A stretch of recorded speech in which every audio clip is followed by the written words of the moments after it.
We would like to go ahead and begin our city council meeting with an invocation. Actually, do we need to do the board canvassing first, or do we have the invocation then go do the board canvassing? Aaron, is it? I think you probably want to do your invocation when you That's come what I back thought. out. I just saw it in that agenda. I thought, okay, so we'll go ahead. The invocation will be given by Councilmember Scott Smith, followed the Pledge of Allegiance by Councilmember Ron Campbell. Our kind Father in heaven, we're thankful for the opportunity to meet tonight as members of the City Council and the public. We're thankful for the opportunity we have of living in Highland and for the freedoms that we enjoy. We're thankful for being part of a constitutional republic and the democratic principles that are espoused. We ask you to bless us with thy spirit tonight, that we may discuss the items with civility and kindness, that we may make good deliberations. And these things we pray for in the name of Jesus Christ. Amen. Amen. Please join me with the pledge. I pledge allegiance to the flag of the United States of America and to the republic for which it stands, one nation, under God, indivisible, with liberty and justice for all.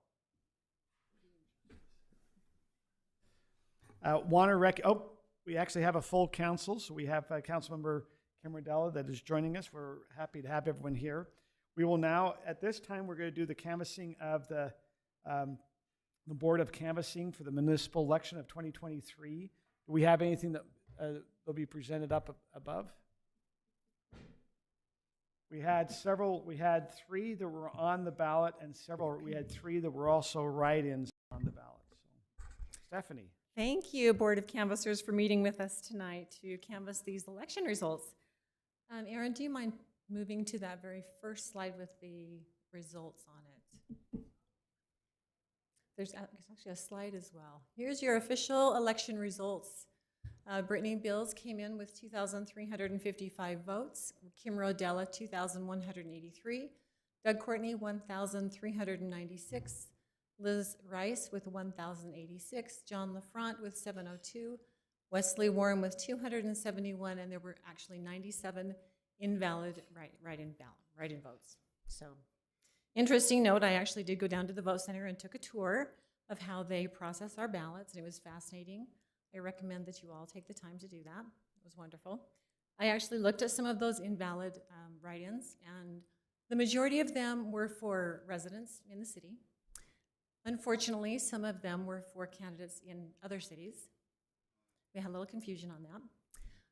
We had a few that were Disney characters and a few like that, but the majority of them were for residents in the city. So, let's see, statistics that you may want to know about. There is another, one of the PDFs, Aaron, that's in there. Is that big enough we can even see it? Is there a way to enlarge this? Oh, there it is. Okay. The voter turnout was actually 26.9%. So out of 12,526 active voters, we did have 3,371. If you add those, the number of counted ballots at the mail or drop-in, as well as the number of counted ballots in person, as well as the UOCAVA voters.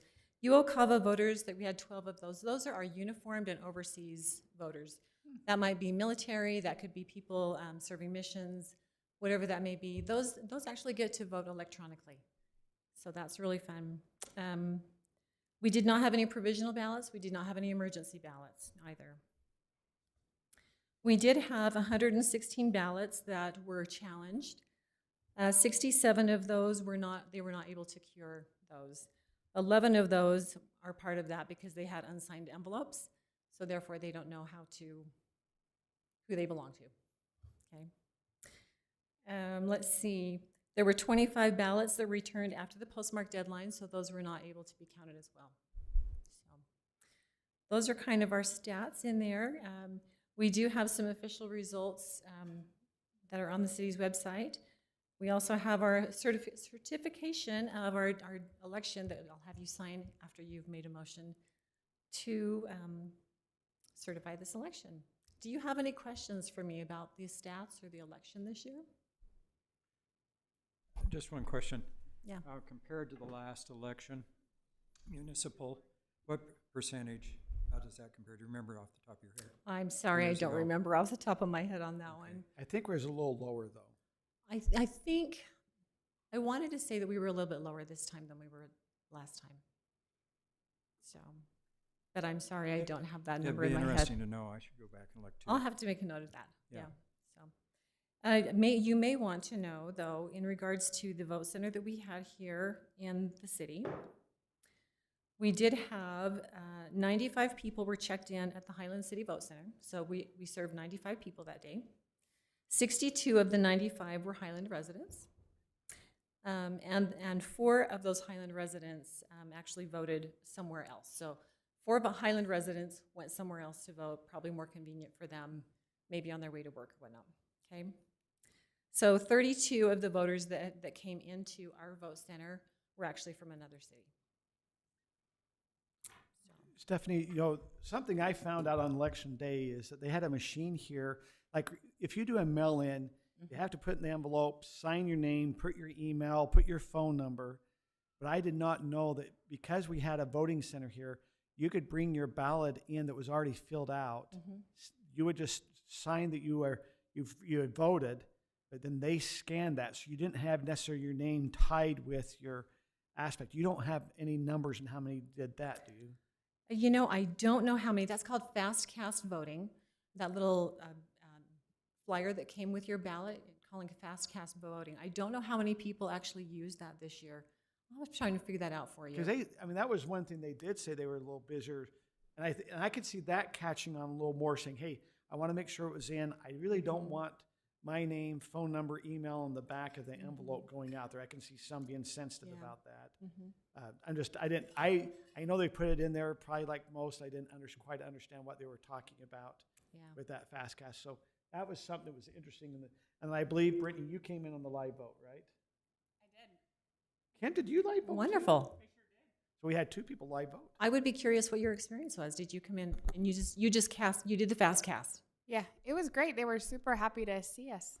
I think, man, I had a I'm lot sure of they business. were. I'm sure they were very happy to see everyone. Got my who came in. sticker. I ended up with 2 stickers because I got one on my ballot, got one when I came.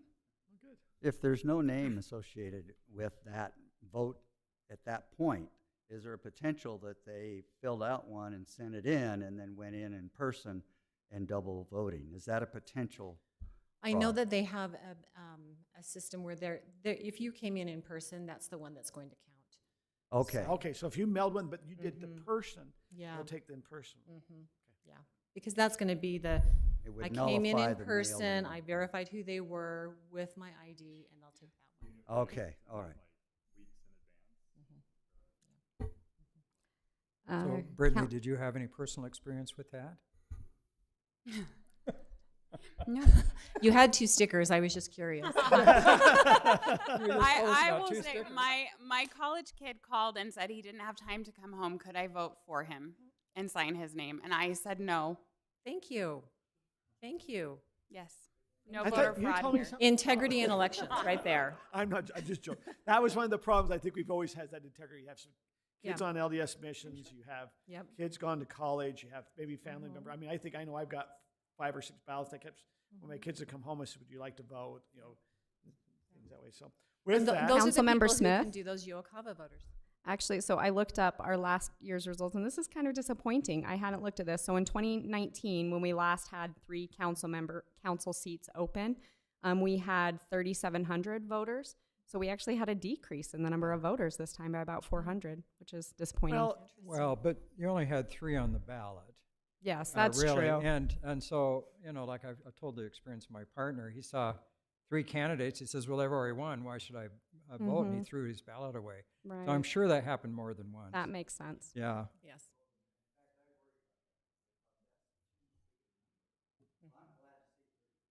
Yeah.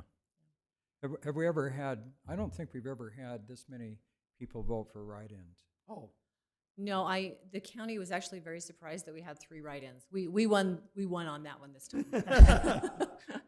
So yeah, with that, if there's not any other questions, we probably would entertain a motion. Is there a motion? there is a that needs to be motion done? in the PowerPoint for you. Yes. I'll make please. that motion. That I'll we, second that motion. Approve the election results. There you go. We're going to certify it. Yeah. acting Okay, as the so I have Board a of motion by Canvassers. Scott and do we need to have it?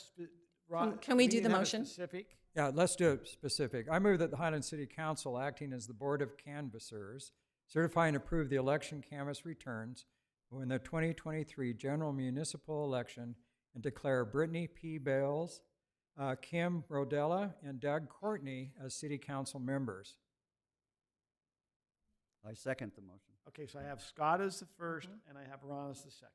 All in, are we gonna do electronic voting? No, but let's just Okay. do a roll call. Because We will you go get to ahead, vote, because Mayor. we have some, so Ron, we'll start with you. Yes. John, Yes. Scott, Yes. Brittany, Yes. and Kim. Yes. That Mayor, you passes get to 5-0. vote. We don't Oh, have and a- Mayor, you get to vote as well. You Oh, I You're going to abstain? I will vote yes. Thank you, Board of Canvassers. I'm actually going to pass around this certificate that needs to be signed by each one of you, if you wouldn't mind doing that for me right now. Thank you. With that, our next item is to go into a closed session to deal with an employment interview and matter on that. So I think we need a motion to go into closed session for the. I move to go into closed session for- to discuss the character, professional competence, or physical or mental health of an individual and pending or reasonably imminent litigation as provided by Utah Code annotated 52-4-205. Squirrely Lane. No. Okay, do I have a second? I'll second the motion. I have Ron, so I have Brittany as a first and Ron as a second. All in favor? Aye. We are now in closed session. I'd like to invite Doug Courtney to please come in with us as a elected council member. So we'll just meet right here in the.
Okay, we are back from our closed session. It is now 7:14 p.m. We will now move on to item number 2, which is unscheduled public appearances. At this time, we'd like to invite anyone here that'd like to come up and please state your name and to keep your comments to 3 minutes. Does anyone like to come up during this time of unscheduled public appearances? Seeing none, we'll now move on to item number 3, which is a presentation from Aaron Wells on the employees' years of service. Aaron. Thank you, Mayor and Council. So recently, Highland has not previously had like a recognition for years of service for its employees. And so executive staff and I recently decided to implement that. We do quarterly staff meetings with everybody, and so we implemented that about a week ago at our quarterly staff meeting. I think that's important to do to recognize those individuals who've been with us for a long time, because the longer somebody's with us, the more valuable they become to us, ultimately to the city and to the organization.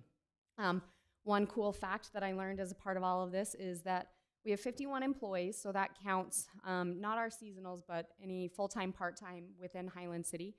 There's 280 years. When you add up everybody, all those 51 employees, there's 280 years amongst us of knowledge of how long we have worked for the city continually. So if they took a break for a little while, like myself, it's continual. So since they have most recently been hired with us. So fun little breakdown for you. It's about a quarter, roughly split between, if you look at, okay, so who's been here less than a year? We do have a good chunk of people there. 1 to 4 years, about 30% roughly of our employees have been here in that gap. 5 to 9 years, 14 employees. And then we actually have nine employees who have been here more than 10 years with the city. So I'm not gonna list all of them. I'll just have Brooklyn kind of scan through real quick. You can maybe pick out some names of people you know. Go ahead and go to the next one for me. Here's kind of our 3 to 6 year individuals. And then 7 to 9 year individuals within that group. But these ones, I do want to actually list their names. So this is everybody who's been with the city over 10 years. So Julie Munger is our front desk employee in the mornings, our front desk receptionist. Tayson Arnoldson and Brad Herzog. So Tayson is our PI superintendent, recently was promoted there after working there, and Brad Herzog is our streets operator. Roy Bond is kind of our do-it-all person, so he is our facilities and fleet manager, gets all of our snowplows ready for us, and then does whatever he can around the buildings for us. 16 years, Jeff Murdoch, who is our assistant public works director, and he started out, I don't even know, but he came from PI superintendent to this current role that he's in. Hadley Hutchinson's is also in our streets department as an operator. And then 17 years, Terry Biggs, who you likely, probably many of you have never met. She is our court clerk, so works over in the Justice Center. Josh Castleberry, who many of you know as our parks superintendent, has been with us for 17 years as well. He wears it well. And then Ty Christensen, who was here a couple meetings ago, is our street superintendent. So of all the departments on the list, streets has the most tenure in our organization. He's been with the city 18 years. So he and Josh were hired within months of each other. So he just barely beats out Josh in that capacity. But I just really wanted to kind of give a shout out to those employees because they truly, to have that dedication and longevity with the city is really a benefit to the city. So. Oh, I agree. And like I've mentioned before, we have really good employees. Appreciate, and you know, I think all of them need to understand how much we appreciate their work. I thought it was interesting to see how many we've had, you know, between 1 and 2 years in the breakup. It'd almost be interesting, Aaron, to maybe reach out to a couple other cities similar size to see how they have that breakup. See what they're making. And I understand, you know, depending, you'd have to kind of keep along the Wasatch Front because, you know, in some other communities, you have to kind of mirror. Well, and I'd say like some departments like library tend to have a bit more turnover, especially like in our page positions. We get a year, maybe 2 out of them, but I am thrilled with these. And so honestly, about once a quarter, I'd like to kind of give you an update of here's some employees who've had anniversaries recently. Good. So. I think that's right. I just want to express my appreciation to the staff as well. I think we have a great staff. One thing I've wondered about in the early days of Highland, and I've been here 35 years, a lot of the staff lived in Highland. Do you have any idea what percentage of our staff actually lives in Highland? Honestly, I think there's one staff member that I know of that currently lives in Highland. And he's on this list, actually. He's one of your longer tenured employees. 2. Robin, our events coordinator, does as well. Thank you. And actually, that's been really beneficial having her live in Highland. So there's 2 that I can think of that currently do. So a majority of us do not live in the city. A lot of them live nearby-ish, right within, you know, Pleasant Grove, American Fork, 10 minutes of here, but or Alpine. So. Okay, thank you. Yep. Okay. We now move on to item number 4, which we have, I think it is just the 3 consent items. 4A, which is approval of the city minutes from September 19th, October 3rd. We have an ordinance of our meeting minutes or our meeting schedule for 2024 and the library long-range strategic plan. Do we need to pull any of those or do we have a motion? I'd like to pull 4A, the approval of the meeting minutes. Okay. Not, we'll see, have a motion. I don't know, just as we looked at the calendar, just noticed that there was a comment about in August, maybe not to have The fling, have a city council meeting during the fling week, and this one does not have a city council meeting in the fling. I think it's just the way it kind of paginates the first, but it's just, we don't have one that fling time, so that does help us. I'll make a motion to pass consent items 4B and 4C for approval. I'll second it. Have motion by Kim, second by Scott. We'll go ahead and we'll vote on that, please. Are we up for electronic voting?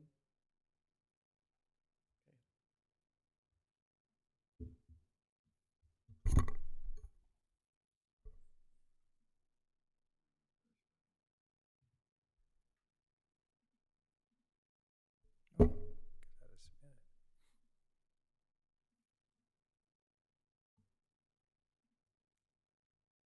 You able to get in, John?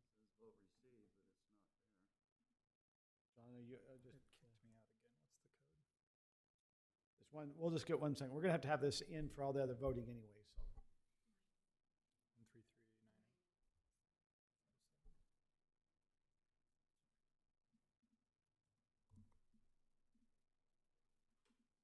So 13398. okay. No, yours is Yours there. is in. Yours is there. That passes 5-0. Well, now Scott, you asked us to pull item number 4A. Let me explain why I pulled the approval of the meeting minutes. I really don't have any corrections to the minutes, okay? But I wanted to make a couple comments. One, I wanted to tell Stephanie how much I appreciate your excellent work on the minutes. The minutes reflect everything accurately, and I think at the same time, you're very good kind of smoothing the rough edges. If people know what that means. And I really appreciate that. So I would just make a comment about our September 19th meeting, which was a very interesting city council. The mayor was ill, and we only had 4 members, and Brittany was mayor pro tem. And I thought it was quite a very interesting meeting, and I thought maybe we could have you read the minutes to us from that meeting. Just kidding. But so I just wanted to tell you meeting's how much supposed to I end at 10 appreciate o'clock tonight, right? all your accuracy and also the way you kind of smooth over the real rough things. So I appreciate it. So I'd like to make a motion that we approve consent item 4A, approval of the meeting minutes for September 19th, 2023 and October 3rd, 2023. Motion by Scott. We have a second. I'll second it. Second by Ron. Do we have a vote, or do we need to do a vocal vote? It's probably easier to just do vocal for this. Okay, we'll go ahead and we'll start here with you, John. Yes. Scott, Yes. Kim, Yes. Brittany, Yes. and Ron. Yes. Sorry. Okay. We'll now move on to item number 5A, which are action items. We have a, now on the actions, we have to go through each individual one, right? I just tried to, Yes, usually how we have yes. it all kind of. Okay, on 5A, we have a resolution of a fee schedule on the bonds for lots on private roads. That will be you, Rob. Thank you, Mayor and Council. I'm up first tonight. City code requires every person who applies for a building permit to give the city a bond. This bond is to cover any damage that may happen to city infrastructure. So someone drives, construction equipment, backhoe or something, an excavator, over a curb, sidewalk, cracks it. They're required to repair it, and if they fail to do so, we have a little bit of money in a bond to cover the cost. The city's current fee schedule is $4,000 in this bond per permit. We received a request from one of the home builders down in Ridgeview asking if we could adjust this. So down in Ridgeview, most of the roads are all private roads. So a lot of the risk that we deal with this bond for isn't present. The curbs are private, the road is private, the sidewalk is private. There is a little bit of city infrastructure still in there. Of course, we have our water meters. There's some deep underground lines not likely to be injured. And so when they asked if they could adjust the $4,000 payment, because they're doing 100 plus homes, they asked, could we get a reduction in that because it doesn't seem necessary for the city. After staff reviewed it, we agreed that it made sense when we're dealing solely with homes off of private roads. Anywhere where the access, where a lot of the heavy equipment goes, if it's private, there's less risk to the city. So this was a request, and we kind of proposed an amendment where the $4,000 stays the same. We add in some language that's very hard to read on the screen, and I apologize for that. That essentially says that for lots accessed by private roads, the bond amount and type may be adjusted with approval of the building official and the public works director or their designees, commensurate with the risk to the city. So in this case, the thought is we either can adjust the amount down, so a $500 per permit request, or we allow for an overall, a $50,000 or $100,000 bond, but it just covers everything, and they just pull permits on an ongoing basis, which sometimes works better for the larger home builders. That's the request. Any questions for me? I have some questions. So what do you base the formula on then for the private roads? I mean, it sounds like it could be a rather subjective. So for example, in medicine, I use a sliding scale or formula for how much insulin people take, or, it's per kilogram and different things. Do you have some sort of formula in place that you'll say, okay, I'm going to kind of use this as a basis to determine, or is it just going to be kind of, well, I think it's $500 or something? How do you going to do that, Andy? So you're right. It is going to be a little bit subjective because it's going to be based on our calculated risk to the public infrastructure, right? And so when the $4,000 was set up, it was basically calculated that, okay, using today's concrete prices, the contractor's most likely to damage the curb and gutter and sidewalk at one point on the lot, because you can't replace the entire curb and gutter sidewalk for the entire lot, but it seems a little bit much to make someone bond for the entire lot, right, to replace the concrete. Similarly, in this case, when we're looking at one of these Ridgeview developments, we're going to look at it and say, okay, we know that based on our experience there that the water meters are going to get run over and they're going to have to fix them. And that's probably about $500 a lot to fix those water meters and touch them up. And so, or probably $300 to $500 a lot to fix those up. And so we'll look at it and say, okay, well, we'll probably require a guarantee for that, plus a reasonable guarantee for some incidental damage to the adjacent public streets. And so there will be a basis of fact for how we figure it out, but each of these developments are a little bit unique in that, what's the likelihood of damage to a public infrastructure, because we won't require them to guarantee or provide a guarantee for any of the private infrastructure. That's their obligation to their purchasers and to the homeowners association. So the bottom line is you do have a type of formula or cost basis. Yeah, it'll be a cost basis, but it's going to be very unique to each development. Okay. Any other questions about the bonding for private roads? If there's no other questions, then we'll recommend a motion. I'll make a motion. I move that the City Council adopt the resolution amending the Highland fee schedule related to lot improvement bonds. I'll second it. Motion by Kim, second by Scott. If there is no further discussion, we'll go ahead and go to vote.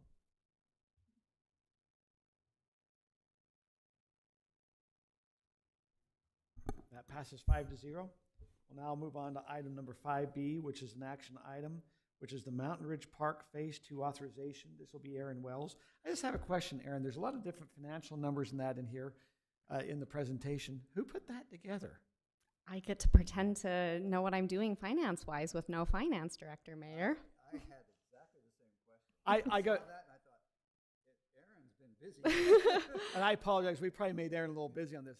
It's a good document. I'm just saying, Aaron, Thank you. it's a good job. There's a lot of answers. I was going, I think a lot of the questions, hopefully you were able to review it and answer a lot of those questions, got to the thing. So at this time, we'll turn the time over to Aaron to go through. I'm the one that kind of asked us to put on the agenda just to have this here, to authorize to go to phase 2 of the park. Thank you. And truthfully, Mayor and Council, Andy and Tyler and I have been working on this for a long time and kind of been doing a lot of prep work. So it certainly was not just me. It was a lot of pre-work by Tyler and others. So, but overall, just kind of high level, because there's a lot going on with this action item. So what I'm asking for is clearance to begin the construction process and then talking about identifying a funding source. So to get into it, this is a reminder of where we've been at in this past year. So originally we had a budget of $8.5 million for Mountain Ridge Park. A very generous donor donated $500,000 to the park, which brought us up to $9 million. Shortly thereafter, council adopted an updated parks impact fee. So our old plan just said that it was going to pay off debt, but we've actually collected enough to pay off that debt. And so we updated our plan to what it's called is to maintain our level of service. So we've currently established this is how much money we put into parks, and for every new resident, we need to put that equivalent money into parks. And so that's what our new fee is based off of, so that we can use that money for additional park amenities. Not to replace anything, but to add new park amenities. So we kind of had talked about using that money potentially, that Parks Impact Fee money for Mountain Ridge Park, but wanted to kind of see how everything shook out with phase 1 before we moved ahead. So now that we're almost done with phase 1, if you'll go ahead for me, Brooklyn. We can talk about all of the breakouts of where the $9 million comes from, but we've talked about that a lot, so I'm gonna skip ahead unless anybody has specific questions there. Okay, so phase 1 is almost done. I mean, we've got punch list items really at this point that we're working on with our contractor. What we're looking at is about $8.3 million is what we spent on phase 1, and I know that seems a lot, and it is a lot. A lot of that, remember, is the infrastructure to do the rest of the park and to pipe the ditch and the road improvements. And so there's a lot of money that is not necessarily in amenities, right, to make that park go. But because we had $9 million to spend, we actually have $700,000 left to be spent on a future phase. Can you go back to the slide before? Yeah. Let's take the street tree account. Are those funds restricted use? It's 95,000. I assume we just can't take all this and add it up and then divide it up however we spend it, that there's some contingencies required on some of these funding sources. So depending on the funding source you're talking about, some of it was restricted, some of it was not. So ARPA we are funds, staying within the restrictions? We are. So we've heavily analyzed each of these a few different times because we certainly don't want to spend money we should not be spending on the park. So we've analyzed these each a few different times to be sure of that. ARPA certainly had some restrictions, but then those restrictions were loosened by the federal government as well, but that qualifies. Parks tax certainly qualifies.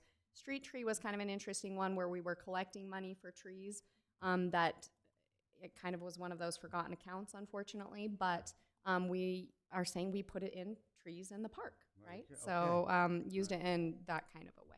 All right, thank you. Yep. Just since, Ron, you're like the enterprise fund, we improved along 10-400. We covered the irrigation ditch. We had to bring some sewer. So some of that was used from enterprise funds because it was also taking care of some storm, all the utilities in that area. We came from enterprise funds. Benefited more than just the park. Yes.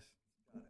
Well, exactly. So we couldn't use enterprise funds for the park itself, but to Right. other improvements that were happening because of the park. So just a reminder, what does phase 2 actually look like? So what's left to do is the soccer field area, the baseball field area, and then that blue area kind of surrounding it, as well as a potential ninja course in, let's see, what is that, west of the playground area? Kind of you see a little rectangle shape there. And then a potential stage in the, you're fine, south of the pavilion would be where we plan to do a temporary stage, the Lehigh stage we always rent, but there's been some inquiries lately, could we just do a permanent stage there? I've got some questions on the scope here, the plan. I know we did a fantastic job getting citizen input, resident input, and had people with disabilities represented there, and they presented X, Y, and Z. But there's some X and Y's that were taken care of and Z's that were not. And one of them is a fence around the outside perimeter, and they're only talking about the playground area necessarily. It's not around the entire Park itself. park, but around that, and it's very, very important to those parents, especially those with disabilities that want to be able to go, and they talked about the splash pad, and that those fences, even though there's openings and they're not closed, they still give them comfort because there's only certain accesses that they have to keep their eye on. So they can go there and let their child go and not have to be constantly monitoring that child. And for children, parents of children with disabilities, that becomes very, very important. Mhm. So I'd like to discuss how can we get that back on the plan so that that will be taken care of. So where are you talking? Are you talking the fences by the soccer fields or where? No, just You're talking around the about- playground area. So that we it's had, fenced off. yeah. The fence that we have in the front would be perfectly fine, just so that there's only 5 or 6 or 7 egress areas, so that they can keep an eye on those Are you, areas. I mean, where They would don't have the, to be gated off. I know, where would the other fence go? I guess that's what I'm understanding. Where are you asking for the fence? I'm just talking about fencing the playground area. So maybe going around the sidewalk or something that runs south of the playground area and the pavilions, kind of including those. Including those, absolutely, yes. And Oh, yes, because we right, knew I'm that was a sorry. concern, right? So we put the fence along the north for the same idea. We were thinking, okay, that would give a parents enough time to cut off their child, right? But we didn't. Anyway, we didn't realize that it would be a problem to leave it open in the south because we didn't think there was. Well, there's no danger necessarily. Like they're not running into traffic, right? If they go to the south, they might be running into a soccer game, but. If that, so how I would propose to handle that is if council wants to give us the go-ahead on the contract, we would start bidding out these individual things because our bids are very old, and we could bid out finishing the fence itself, So at and least we then- could look at it. and then come to council and say, how do you want to spend this $2 million you have? Here's what we've got so far. I would like that considered. The importance of this seemed to be pretty strong to those parents. And I really, truly want to be as sensitive to that as we possibly can. So Ron, are you talking like the purple area? You'd have a fence come around this purple area Well, here? no, it would actually be between the green and the yellow, and between the tan and the yellow, just fencing that off, or even just the green and the purple area being. We have the fence on the north side. We just have to do it on this west side, the east side, and along the south side of the green. So you'd include that kind of play grass as part of the fenced Right, area. right. Okay. I could support looking into that. Let me just ask a question, Aaron. I know you're kind of still presenting, but how aggressive are we being with our fundraising? Because we talked about sending letters out to major possible donors, and then there we have that neat little brochure that I think would really be nice if it went to everyone. And I was kind of hoping it would come out with the newer mayor's newsletter this month. So, and I'll tell you why. I think there's a lot of donations that haven't been tapped and a lot of smaller donations. So, for example, although any donations that come into the foundation should go through Courtney directly to the treasurer of the foundation, sometimes they make it into my box. And I found a couple days ago a donation for $2,500. And, I'm going to make sure it's in the account. I was at the gym 2 days ago, and this is a developer that's in Highland that both the mayor and I know, and the mayor's approached him, but he committed to me that he would pay for one of the pavilions. So I think there's a lot of donations out there, and it'd be really nice if we approach a lot of those people by the end of the year, and I don't know where you're at now, because this is when you want to take tax deductions if you can. And so, because I think there's several tens of thousands of dollars out there. So there was a mailer. We went through, there's Yeah. a list of those we thought might be Letters. interested or that we had shown some interest. So we sent that letter. Did it go like About week a month ago. And I've talked with some. So some I- of that's from that, My I bet. recommendation is if you gave names, we probably ought to sit down and say, okay, we need to do a follow-up call. Because if I've talked to most of them, anyone I've talked to said, yes, I'll donate. That was on that list. Right. And so we need to now kind of pull them in. One was the one you were talking about that I know they want, but there's several others that we just need to now. So I think is a dollar amount to get their name on the little entry stone. Is it 2,500 or is it 2,000? We've actually kind of tentatively, we've said $2,000 will get your name in the park. So benches are kind of like the lowest amount that you can donate towards. And so we'll get your name on the bench. We haven't honestly set what it takes to get on the stone. We kind of wanted to see where donations landed out. That's gonna be We've important. tentatively said maybe $10,000 because that is significant to carve your name in that It is. stone. So that's But it hasn't. We have not announced that because we didn't know the right amount. we need. kind of wanted The to see problem where is our going to donations were. donors. They kind of need to know that information. You want to be on the stone, it's 10,000. If you want to just be if you're going to buy benches, you're going to have it on the bench, or you're going to be by the tree, or you're going to think. I agree So the with that. flyer itself said $2,000, your name will be in the park. That's what it said. And so we sent out the first round about a month ago to that list of individuals that the council had identified. And I've emailed you that list so you could, if you want to kind of coordinate who's talking to who. And on Thursday, I'm going to get a hold of you and go, guys, this is who we need to call now. We've done a second batch of letters. Part of them have gone out. Part of them will go out tomorrow. You identified a few subdivisions. You wanted to send to the entire subdivision. So those have partially gone out. The rest will go out tomorrow. And then our intention was to hit the general residents and send it in the newsletter in January, because we said, you guys kind of get special priority, special privilege during this time. And then in January, we hit the rest of the public about Well, this. I think, and you'll get your smaller donations Mm-hmm. then, because it's not as big as tax. Because I think you have to donate $50 to get a tax deduction, if I remember correctly. Oh. Yeah. To jump ahead a little bit, what we're asking tonight, because the mayor wanted this on the agenda tonight so we can move forward from a construction standpoint. What we're asking to is approve an up to amount of $1.3 million, but anything that we're able to raise fundraising wise certainly would mean a decrease in what we would need from the Parks Impact fee. Or Parks Impact funds, I should say.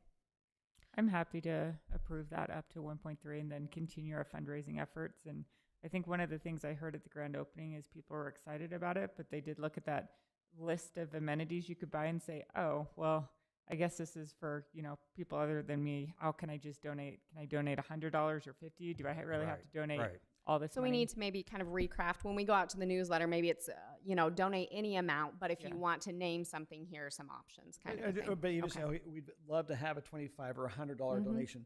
We've talked about, I think a lot of those, and Wes, I know you're here, those neighbors there that border the park that maybe you'd like to have some trees, in their backyard, maybe kind of protecting their area. That we've talked about that, Kim, maybe trying to go and approach most of them, hey, would you like to donate for those trees behind your house? Okay. And maybe have a little bit of say how they're even put or how many are there. And that would make a nice barrier if they'd like to have that. There's a lot. If we look here, one of the big things is the reason why we're also discussing, we need a fundraise there, and there's other parks that also need amenities. So, as we look at park impact fees, the Beacon Hills Park still needs to have some improvement done up there. We have some other parks that we'll be looking at. We keep having talk about a doggy park or something. That way, is there an area to go put a dog park in? And we can talk about those areas, or we even have I don't know. We have a skate park, or we have the bump and jump park over by Lone Peak High School. That's kind of say, hey, can we do some changes there? As we get going, there's still a lot of park amenities need to get going. So we look at park impact fees, though, as we go, okay, if we committed now, it doesn't mean if we fundraise, we can't use this towards other parks.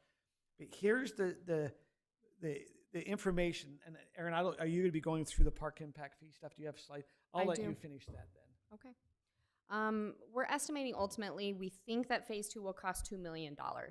Our bids are old, so we don't, while it says 1.4, we'd like to put some inflation in there, and hopefully it's less than we think. But that does assume the baseball field is donated as. And the plan is though that the city will be the general, and we'll hire the subs. Essentially, we're going to contract out the construction to different individuals rather than using a general contractor. But anything over $25,000 has to come back to council for approval. Can you keep going for me, Brooklyn? Okay, so Parks Capital Fund, to your point, Mayor. Right now we have, after all of our Mountain Ridge expenses are paid, there's going to be about $3 million in our Parks Capital Fund. We owe $2.5 million left on our bond. We don't have to make that final payment until September of 2027, but there is no prepayment option because of the refinancing we did back in 2016, I want to say. So hypothetically, if we used up to $1.3 million, if we used all $1.3 million of our fund balance, we'd need to collect about $800,000 to make up that gap to be able to pay our park bond. How we would do that, we'd need 148 homes or 42 homes per year over the next 3 years. And that's, anyway, And what Andy Andy and Rob just approved or discussed with you, there's 125 homes waiting in the wings to be, they're wanting their permits as soon as possible, actually. So they were waiting for that final decision. If you look, Kate, is that 48 per year achievable? Over the last 20 years, we average out at 129 new homes per year. We certainly have been lower in recent years, except for a little spike there. But even when you look at our worst 5 years over the last 25 years, or 20 years, excuse me, it's 52 permits per year. And so we feel that that is completely achievable number if council does want to move forward with that. I think the big thing is you're saying that there's right now 129 permits they're wanting to pull. They're just waiting for approval of us stamping their building permits. Well, they wanted to know if you were going to approve a lower, what did we just approve? Oh, that road. The bond. Bond for the private roads. They were waiting on that decision before they pulled those 125 permits. I'll also point out we have the Williams View plat, which got approved. We have Magnolia Estates plat that got approved. We have another preliminary plat that we're looking at right now for another about 20 homes. So things are still coming in. And I think the next slide is just a proposed motion, unless you have any additional questions, council. We each have $3,000 at our discretion. Is That's that true, right? you do. I'd like to put that into the fence. I love it. I've just spent mine. I'm ready to make a motion if we're. Is ready there for any that. further discussion before a motion, or we can have the motion then discuss? Go ahead and make your motion. Okay. You know how I like to do that. I move that the city council directs staff to prepare construction packages for phase 2 of Mountain Ridge Park and authorize the use of up to 1.3 million of additional parks impact fee revenue to be used on its construction. I'll second I have that. a motion by Kim, second by Scott. Is there further discussion before we do the vote? So let me just make sure I clarify this in my mind. So this park impact fees would be fees that would be generated over the next 4 years. Is that correct? 3.5 years. Three but and a half yes. years. Mhm. We need Okay. 100, And 148. depending on how many donations we have, that narrows that down. And we can use some of that money elsewhere. But you're feeling really pretty sure that we can pay our bonds off. It's really important to me that we Absolutely. get our bonds I paid off. certainly don't want to be the city administrator when I tell you that we can't make a bond payment. So given, I know there's questions about the economy and things, but we still have a lot of movement in the building department. So I'm not concerned about being able to make that payment. Okay. Scott, I think it's a good question. Once again, we need to fill that gap. If we take this money, we need 148 homes built in the next 4 years. What we've We already heard, have 125. we have 129 that we understand they're in the works right now. So that means we're about 20 homes off in the next four years to pull permits to cover what the money is that we'd be missing here by pulling it out. And probably by the time we actually stop completely. Yeah, and so probably if we go fundraise even for that gap of those 20, we go get that gap with this fundraising, but go get a couple hundred, 250,000. We can fill those gaps in, and then we're okay. So Scott, are you still good on the second motion on that? Well, of course. Okay, I just want to make sure. Okay, we will now go to vote on this.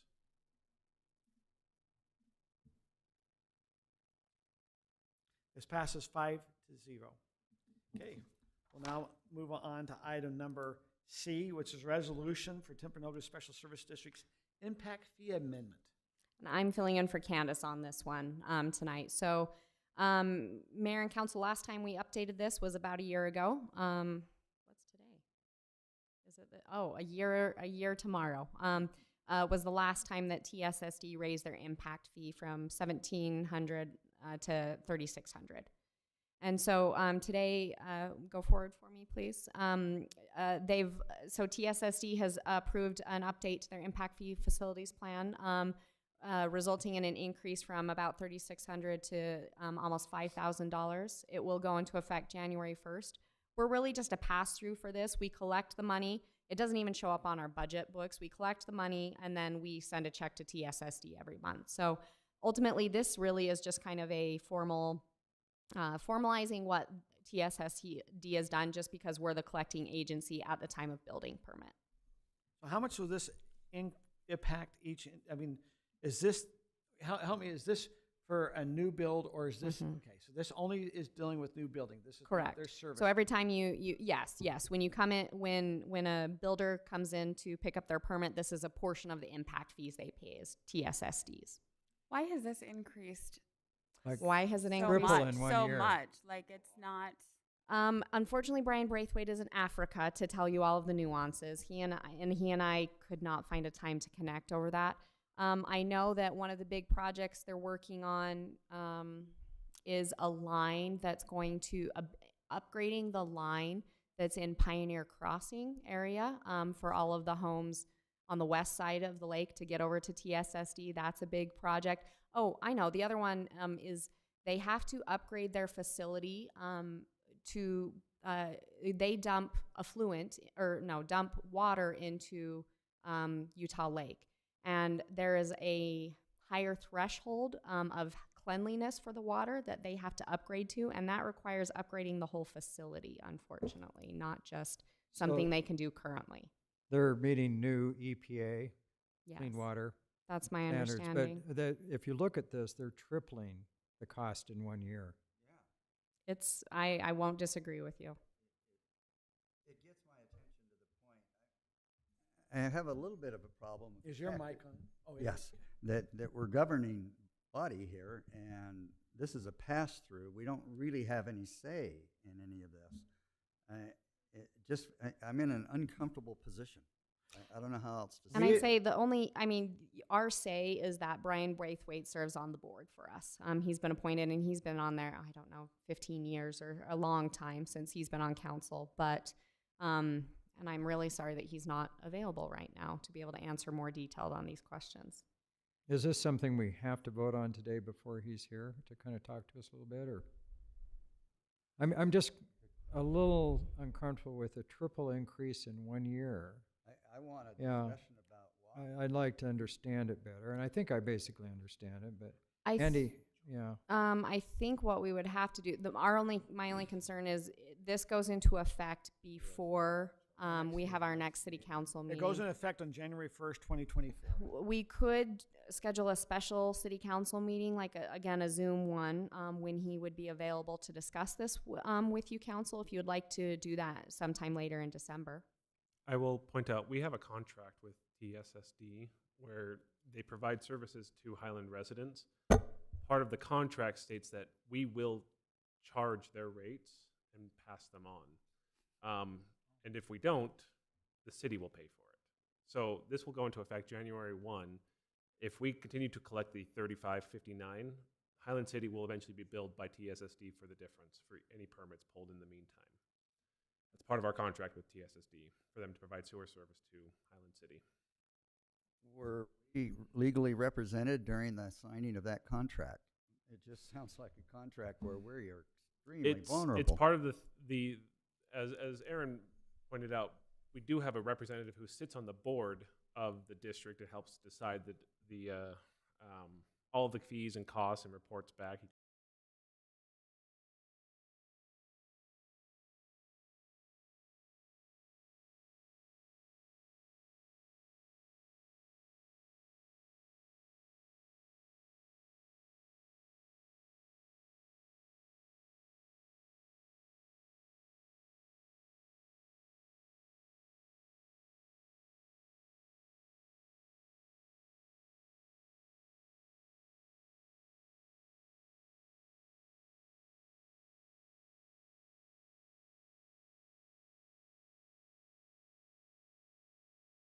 Did not, when Brian went off, I kept him on because I believe he was the vice president, vice chair, or something like that. He was up there in leadership and was trying to help them have some consistency down there with all the turnover. Because Brian's been there almost 50 years. This is something that the council feels is important to have a council member down there to be represented. That is something we look at as a change of who is the representation down there at Highland. But, if we're going to do that, I'd rather have Brian come and explain what it is and what you'd have as a say as a council person versus, like I said, I try to keep some consistency there just because he was kind of up. There's a vice president or vice chair Makes sense. there in that, but that is, we can't have a council member assigned there. If that, I mean, it is, we are having a lot of money. It's our sewer. I mean, it's one of our main, I mean, we have our sewer amongst our system in our city, but we're dumping it into their lines to get serviced. What type of an agency is TSSD? Depends on if we're talking now or in a Okay. month from now. We're joking because they are a separate government entity. They are a district. They used to be a special service district. We have approved them to be a special district, which actually gives the city more control over. They used to be beholden to the county.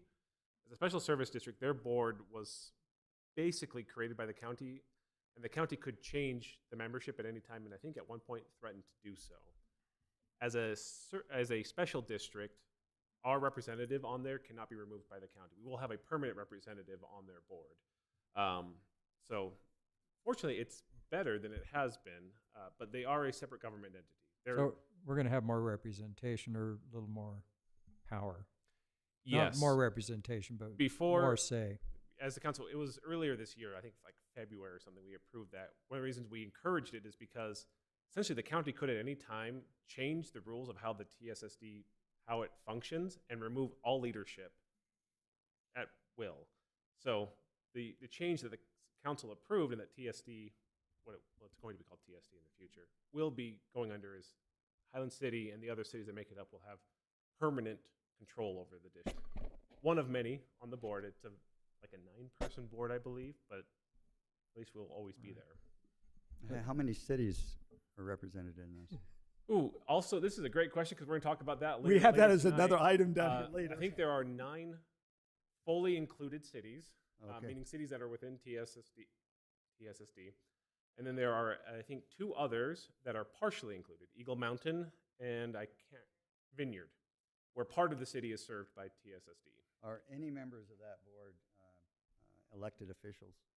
I think by and large, virtually all of them are. Except each for city. Brian. Except This- for Brian. This is okay. why I'm bringing it up. Brian Okay. Braithwaite is There not. might be some who are staff members as well, but Yeah. a And lot And I think there's would one be representative elected. from like Central Utah Water who is like a non-voting member who gives advice to them, but most of them are most of them are council members from the cities. So with your permission, Mayor, I'm just going to elaborate on this a little more. So this movement to special districts, removing themselves a little bit from the county, has actually been championed by our former mayor, who's now the county auditor. And in fact, the North Point Transfer Waste Service that I'm a board member of is in the process of transitioning to an interlocal agreement where the cities actually have a lot of say and the county will not be part of it. So, and that's going to be a change that's happening in the process. And the goal is to get, hopefully, all the cities more involved, and at the same time maybe even bring Alpine in, who hasn't been part of it. So actually, it's our former mayor who has been That's kind of really, Rod Mann, who's been championing this. Okay, so council, what would you like to do? Do you want, I believe Brian's gone for 2 weeks. I think he just left, was it just last Saturday? Yes. So Brian just left last Saturday. He's gone for 2 weeks to Africa. So it'd have to be that week right before Christmas that we'd have to, I mean, we can get on a Zoom call. We'd have to ask Brian to have the time just to explain what is going on here, because we do need to approve this by January 1st, or we'll have the consequences. And if we have 129 permits that also come in at that time, we have big consequences. We could, Correction? There's not really choice, right? I mean, We really don't have a choice. according, Brian's going to give you an explanation of why they're doing it. I feel like Brian could give us an explanation maybe later, but it seems like we just need to do this and there's not really a choice. So I agree. I'm in I- favor of just doing it. Yeah, I'm afraid we're not going to be able to vote it down, but I would like to hear from Brian We maybe can have at a Brian- future meeting and just kind of explain, because again, you know, when we have people trying to build homes, they'd probably like to know, gee, your sewer fees went up 3 times. We'd like to understand it better, because we oftentimes are the kind of the buffer with the citizens. So if we could understand things better, I'd appreciate it. I'll see if he can come to our January 16th meeting as a presentation. Okay, do I have a motion? I move that the city council adopt I should say reluctantly adopt a reluctantly move that City Council adopt the amendment fee schedule to include TSSD's new impact fee.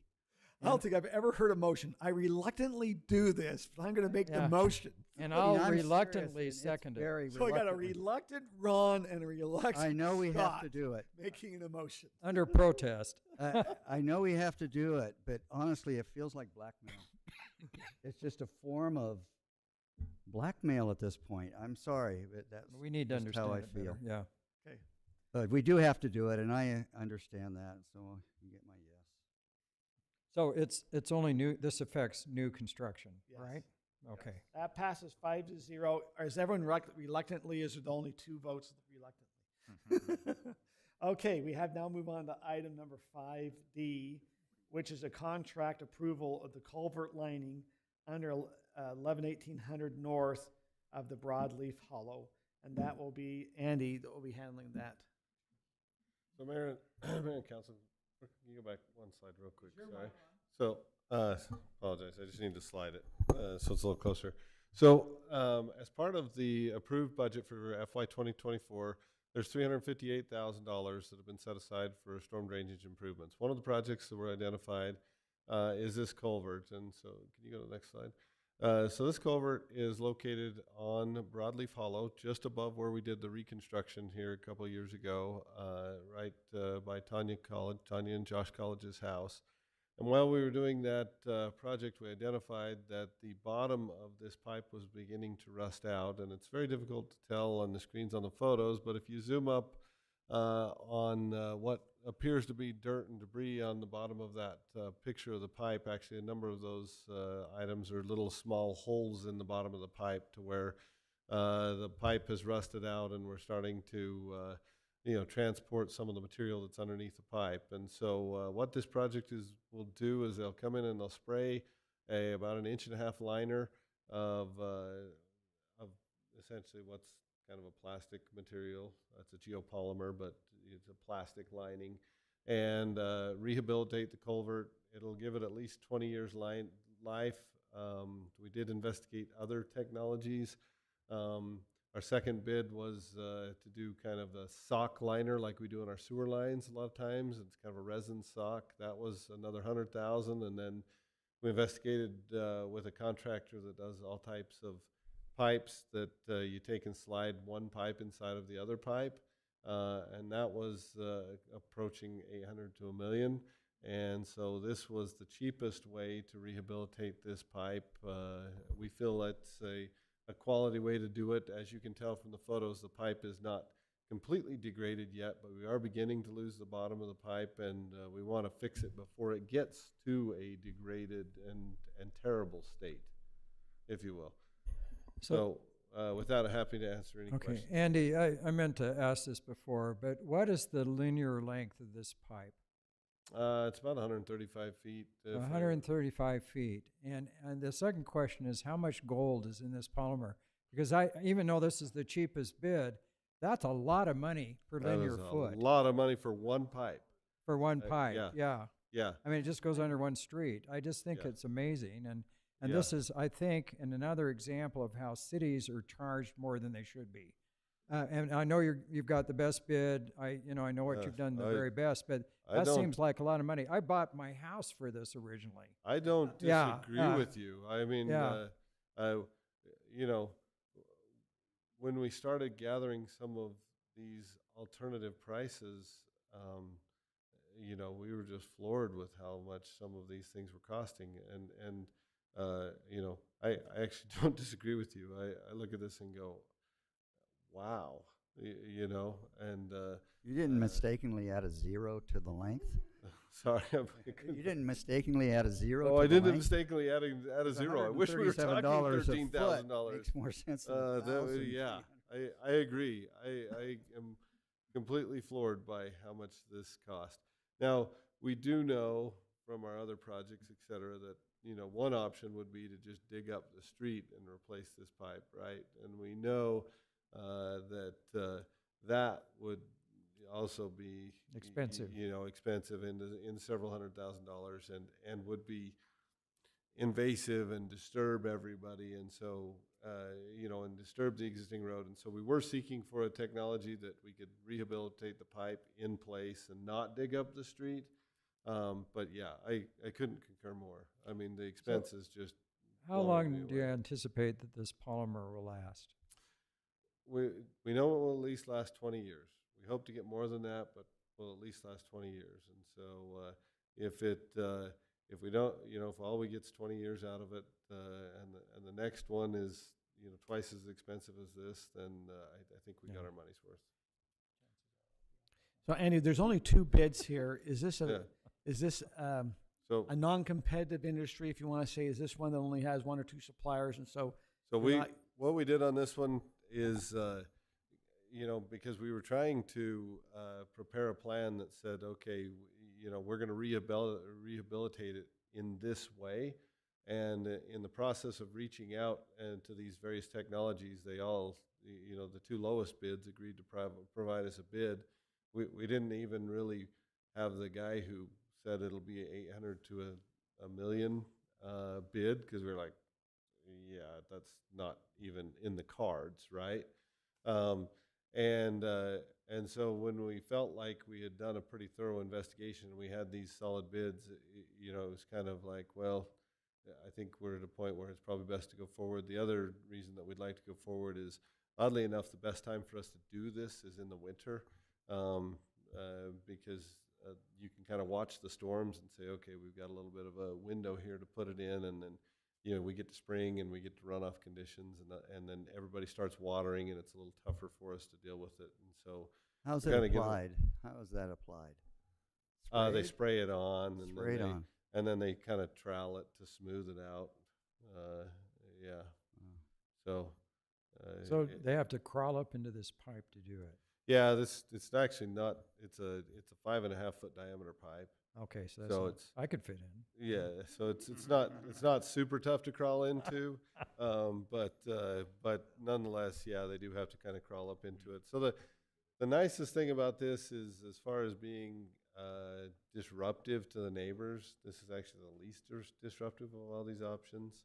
But yeah, it's still Pricey. expensive. Yeah, very pricey. So I don't know what to tell you more than that. I mean, I agree with you. I was floored with the expenses. I was like, goodness gracious, how could that cost that much? How could that possibly cost that much? Yeah. Okay, any other questions on this item? If not, let's go ahead and go to motion. Yeah, the other reluctant motion. I'll make the motion. Okay. Is that okay? Are you doing it reluctantly too? Yes. Okay. So I move that the Highland City Council approve a contract with Cardinal Infrastructure Services in amount up to $137,027 to rehabilitate the 11800 North Culvert and authorize the city administrator to sign the contract documents. I'll second. I have a motion by Scott. Kim, just want to ask, are you reluctantly, or is this just a? Absolutely, reluctantly. Okay. We're doing a lot of reluctant votes tonight. Okay, you got a motion by Scott, second by Kim. If there's no other discussion, let's go ahead and go to vote. If someone watches this, they're voting, they're making motions, they reluctantly don't want to do it. It passed 5-0. John, are you reluctantly doing all this? No, I'm enthusiastically. Okay, we have our next item, which is 5E, which is a resolution, the recertification of our Justice Court. And that will be Rob Patterson. Thank you, Mayor, Council. As far as we can tell, the city's Justice Court started 10 years after the city was incorporated in about 1987, because every 4 years, the Justice Court has to be recertified. And the earliest recertification we could find was from 1991. So this is the city's Justice Court. It handles small claims and then the misdemeanors, low-level criminal type prosecutions from the city's prosecutor. It is Highland City's Justice Court, just to make it clear. We have an overlap with Alpine in terms of space, judge, clerk. It's the same people, but technically our court is just for Highland City. Under state code, we have to recertify it every 4 years. What certification is that we do a review to make sure it complies with all state laws and regulations. There's minimum standards that court have to meet. Hours of operation, room in the courtroom, indigent defense for people who need an attorney for certain types of prosecutions, certain number of hours they're supposed to be open, how the clerk can be there, how we handle fines, a long list of requirements. And then the other part of certification is that the council agrees to continue to fund the court and to provide those services for the next 4 years. So the general process is we get the notice from the state. We review the court operations. Aaron and I had several conversations with court staff, the judge and the clerk, who is one of our longest serving Highland City employees, as we've learned today. I have to issue an opinion that summarizes the minimum standards and opine as to the city's ability to continue with those. I've included that with the staff report. You adopt a resolution recertifying it or requesting that the Judicial Council recertify the court. The judge also has to sign an affidavit where she swears that the court does meet the standards as well and will continue to meet the standards necessary. And then we submit them to the state and they approve it. So I'm happy to answer any questions. Rob, Yes, do we not have a choice? you do. This one's tricky. Technically, you don't have to recertify it, but then you're looking at dissolving your justice court, and there's a whole process for that, and it takes a long time to do because you have to figure out what court you're going to. And it might require state legislature approval. Do I feel another reluctant vote coming? Yeah. So, So are seriously you on open that. for questions now? Yes. I was curious, it said the budgeted costs are approximately 265,000 and the revenues are approximately 146,500. Where do you make up the difference? General fund. This is one of the things that the city provides as a service, both to residents. It does service small claims adjudication. It also serves as the city's enforcement mechanism. Most justice courts do not pay for themselves. You do not collect enough in fines to cover the cost of the court. The exceptions are sometimes these smaller towns where several people who drive through get pulled over for various citations. It's hard to impose the level of fines you need to run the court. So it does run at a loss, but and maybe this is my personal experience as an attorney, I don't think of it as a loss. It is a service the city does provide to residents. You have a justice court in your city where residents can go for small claims, which is how you solve a lot of contract disputes, property disputes, damage, trespass things. It's simple and easy. It's also how we handle criminals, so speeding, domestic violence type actions. All those actually become felonies, but the lower level, burglary type things, all will go to our justice court where we have a prosecutor on staff who reviews. We work with him regularly on issues facing the city, and we see justice done. So if we don't have this, if we don't certify this, we undo our courts, where do they go? Two options. Basically, we have to figure it out. There's actually a lengthy process to dissolve it. I don't know what happens. There's nothing in the code that says if you don't certify it, it's immediately dissolved. Likely, we would start talking to the State Judicial Council, and they'd say, Highland, what are you doing? And we'd either begin the process of dissolution, and the two options, either we send them to the county, to a county justice court. I believe Utah County has their own justice court, or we send them to the district court. We have to get state legislature approval of that because basically we're tossing our 150 or so cases to the district court. As someone who does a little bit of litigation, it takes a very long time for court cases to get resolved at district court. Justice court is faster. So I don't think we're trying to dissolve it, but this justice court, doesn't it serve Alpine as well? Yeah, that's the question. As I said, technically there is an overlap in people. This is just Highland City's service here. Or do we compensate for Alpine since we have the justice? Alpine, they pay us a little bit of rent for the use of the space, but otherwise they pay for part of the staff. It's allocated between the two cities. We don't have a joint justice court, even though we use all of the same things. So their justice court is here as well, but they have a separate...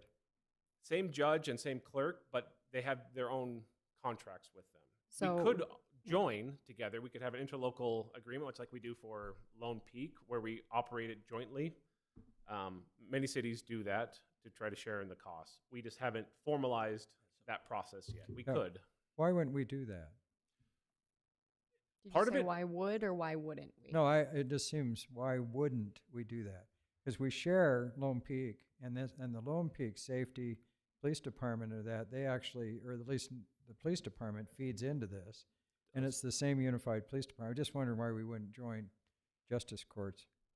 I think it's more just an accident of history. One city created the justice court, and the other one kind of created their own, and we share it. So it's always been we work together on it. But we just haven't really formally consolidated into a single entity, saying it's the Highland Alpine Justice Court.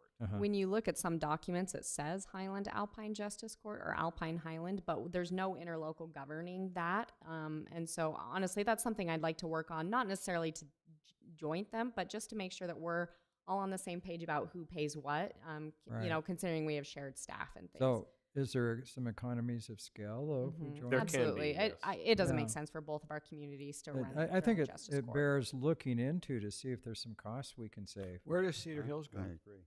Do they have their own?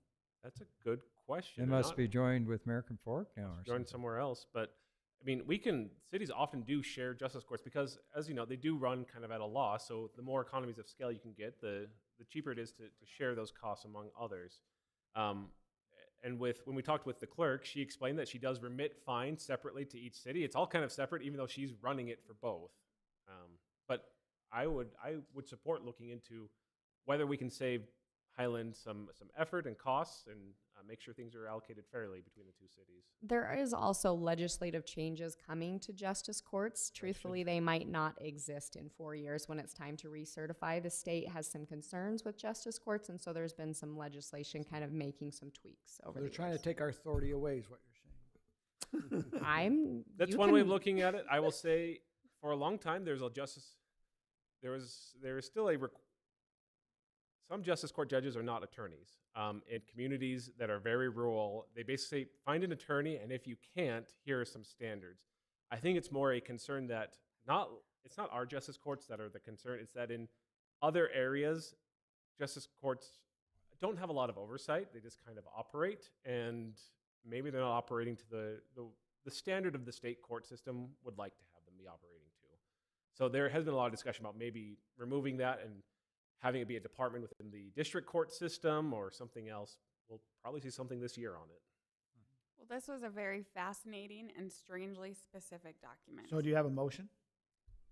Before we do that, can I Which ask, document? The one that talks about like the courtroom design and how tall the riser has to be and the swivel chairs, like the whole thing. And then if you can't have it high enough because the ceilings are too low, you can have it over a certain height in terms of but the judge has to be set up higher. You have to have the clerk space. And a modesty rail. The whole Um, thing. It was good reading. it's very Thank specific. you for providing it. And that is what you're certifying? I'm concerned about, not concerned, I'm just curious about the standard.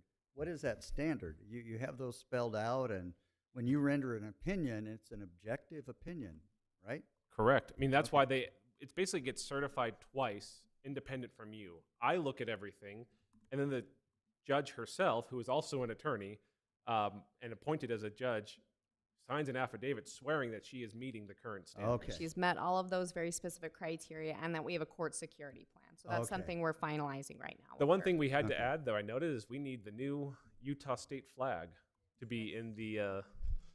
It was by I think Oh. March or May. We had a deadline that we had to have the new Utah state flag in the courtroom. Do we have to do that? For the court, we do. For us, it's not a requirement. We're kind of retrograde.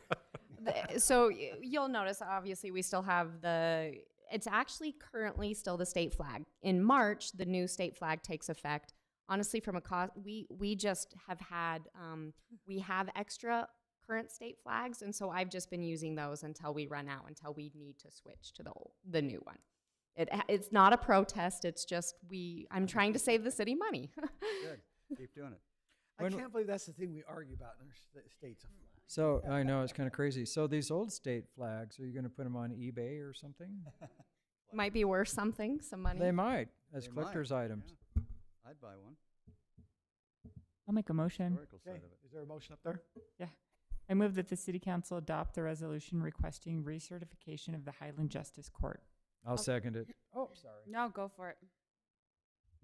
Kim and, can I go Brittany? Yes, go Brittany. Kim and Brittany.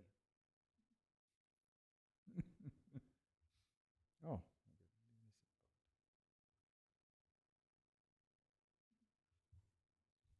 That passes 5-0. We'll now move on to discussion items. We have one discussion item, number 6A, which is discussion Timpanogos Special Service District's legislative letter of support, and this will be Aaron Wells. I'm a little afraid to bring up TSSD stuff right now. and kind of chagrining Brian for being in Africa, but I'll do my best on this one. So as Rob explained to you, TSSD is currently in the process to reorganize as an independent service district, separate from the county. So we issued our approval for that on September 5th. Eagle Mountain is talking about that tonight. They're the only city who has not submitted that, has not given that approval. And if you'll go to the next slide, I kind of outline their concerns. Only a portion, be it 40,000 people who live, a portion of their city, 40,000, their sewer goes to TSSD. The other 20-ish thousand, 15 to 20,000, actually goes to a district, or not a district. Eagle Mountain City itself has a sewer treatment plant. And so state law, under state law, Eagle Mountain can't be a full board member because they are not an included municipality, because not all of their city goes to TSSD. Even though, 40,000 is a lot, and that's bigger than the 3 smallest cities who are also serviced by TSSD. So TSSD is looking for a legislative change. I included that in your packet, that essentially will allow, as long as your included population is greater than the smallest included municipality, then you can still have a board seat. So TSSD, because all that TSSD is sewer treatment. So yes. Yep. So Eagle Mountain just wants to still have say over their, they're the second largest population. It's just not all of their city goes there. So they're requesting a letter of support, and Mayor Osler just wanted to get your input before deciding whether or not to sign that. So this isn't an action item, just an opportunity for council to give their I would sign it if you'll support recommendation. It sounds fine. Seems reasonable. The league did support this change, I will say too. I asked for their input on that.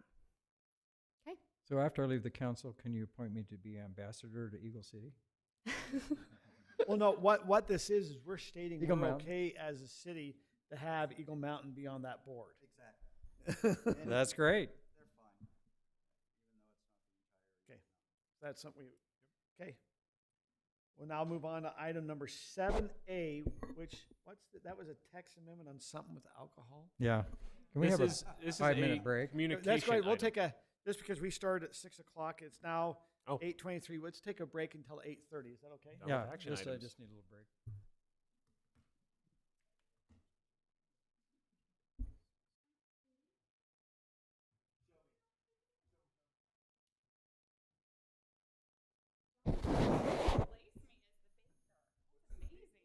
Who is? Oh, really? Steaks? That's awesome. Yeah, I want to see them. Did Brittany just leave?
A, which is a text amendment on the alcohol sales.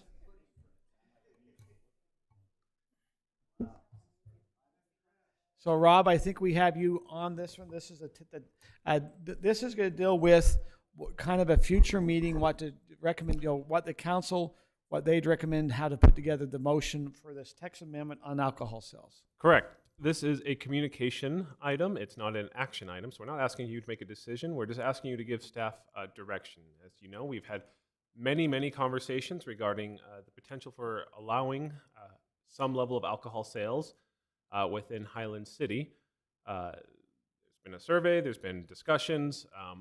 Now that we received at the last council meeting direction that the council is interested in moving forward towards some type of amendment to allow some type of alcohol sales. So the question to the council is, as staff goes to prepare the documents for the council to review and potentially adopt, we had a few questions, namely, I had 5 specific questions that I would like the council to give us some direction on. And again, we recognize that the council may not always agree and may change your mind. This is a direction. This is not a final vote. So the first question we have is, we're dealing with, this is both from the request from the developer and some of the direction we received from council previously. We have 2 overall sections, or we have 2 codes that we're looking at. The Highland City Municipal Code deals with the regulation of businesses and business licenses and includes a flat prohibition on the sale of beer within the city. In the Development Code, MNG, the applicant, requested an amendment to their zone, the CR zone, to remove the prohibition on alcohol sales there. Do you want us just to handle this all as one ordinance, or do you want us to keep Municipal Code as one ordinance and keep Development Code as one ordinance? That's question 1. Do you want to pause for questions, or do you want me to go through the questions? Why don't we go through all of it, because I think some of us will just sum up what we think. That's great. That's okay. That's perfect. I don't have any objection to that. The next question we have, there's been some question of whether we were just going to make this applicable only to the CR zone or expand this citywide and include other commercial zones. So that's the next question. Third question was whether to allow the limited service restaurants or to go to the full service restaurants. As a reminder, the limited service are the beer and wine sales. The full services included the higher alcohol content spirituous drinks. And then next question is, were there additional regulations that you wanted to impose regarding the number of licenses, number places that are allowed to sell alcohol, limit it to 1 or 2 or 3 per zone, or impose distancing requirements? State law already has certain distancing requirements from community spaces, but we could also impose requirements between businesses. Only 1 business per 300 or a quarter mile, or something along those lines.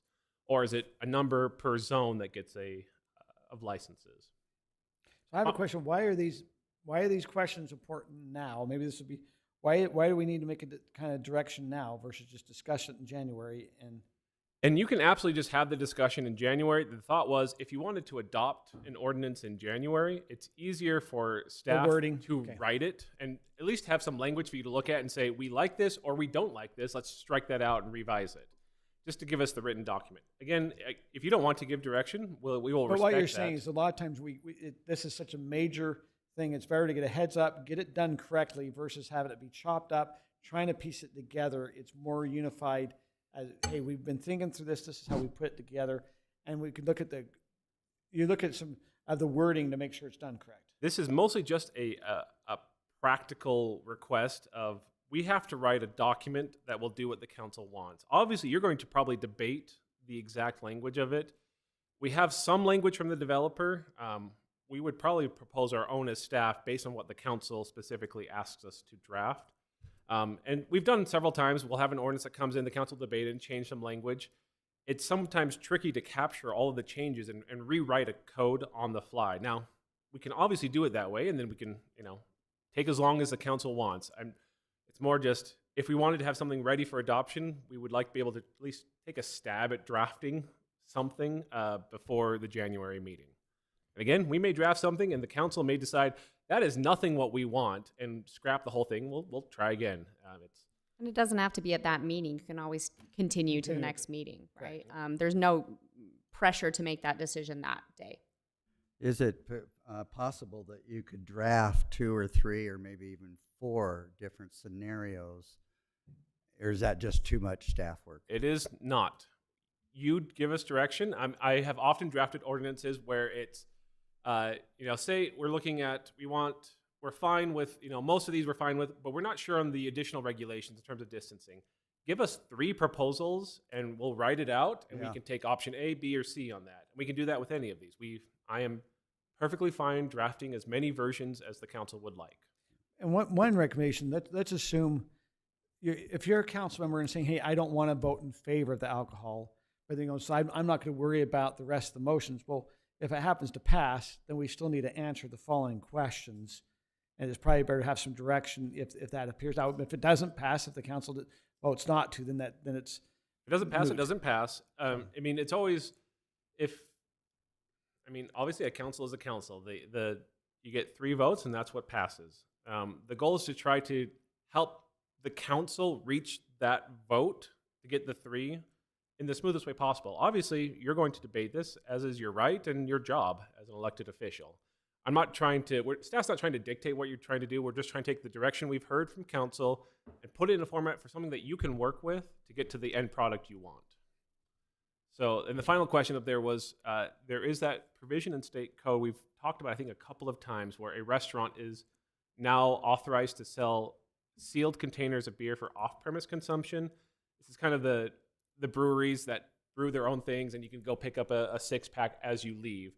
As I read the state law, we're still allowed to restrict that. We would have to specifically write that into the code if that's something we want. Okay. And again, to Mayor Osler's point, if council members don't like some of this, but the consensus is to allow some of it, I think it's still worthwhile for all council members to give their opinion on, because some of these regulations, it's not said of how, even if it's allowed, to what extent and how it is allowed. So those are staff's questions. I'm happy to answer any questions or take any feedback. Well, the 5th one, I think, is one that we all 5 would agree with, or 4, and I'm not sure that, well, you would agree with no off-premise consumption. To me, I believe we're all there. Is that right? Maybe we should we go down the line and kind of tell you where we're all standing on each I of want the to do things? that. Right. Let's just talk about the one that's easiest. So, I can tell you pretty easily that I feel like it should be 2 ordinances. I'm in favor of looking at all commercial. I'm undecided on that 3rd item. I would like to see additional regulations, but I'm not sure what those would be. So I would like to see like a menu of options. And on the final one, my answer would be no. So that's me. Anyone else want to chime in? I'll kind of chime in too. So I'm just going to base mine. As a physician that's worked for 42 years helping people with alcohol problems, it's always hard for me to vote for more alcohol sales. And I'm just going to give a couple examples. It's kind of interesting in the United States. We're kind of schizophrenic on some things. So there's been a big campaign against cigarette smoking. We can't advertise cigarettes and a lot of things. And so the cancer deaths from cigarette smoking actually have dropped in the United States. Now that's not true worldwide. Those of you that have been to Europe knows there are a lot of people that smoke. A second thing that's happened over the years is in the last 3 or 4 years, there's been a lot of discussion of the opioid epidemic. So there has been a lot of pressure on those of us that prescribe opioids to be very careful how we prescribe them, and there's been limitations in education and different things. Interesting, over the last 2 to 3 years, I believe the statistics are that the physicians are prescribing 44% less opioids.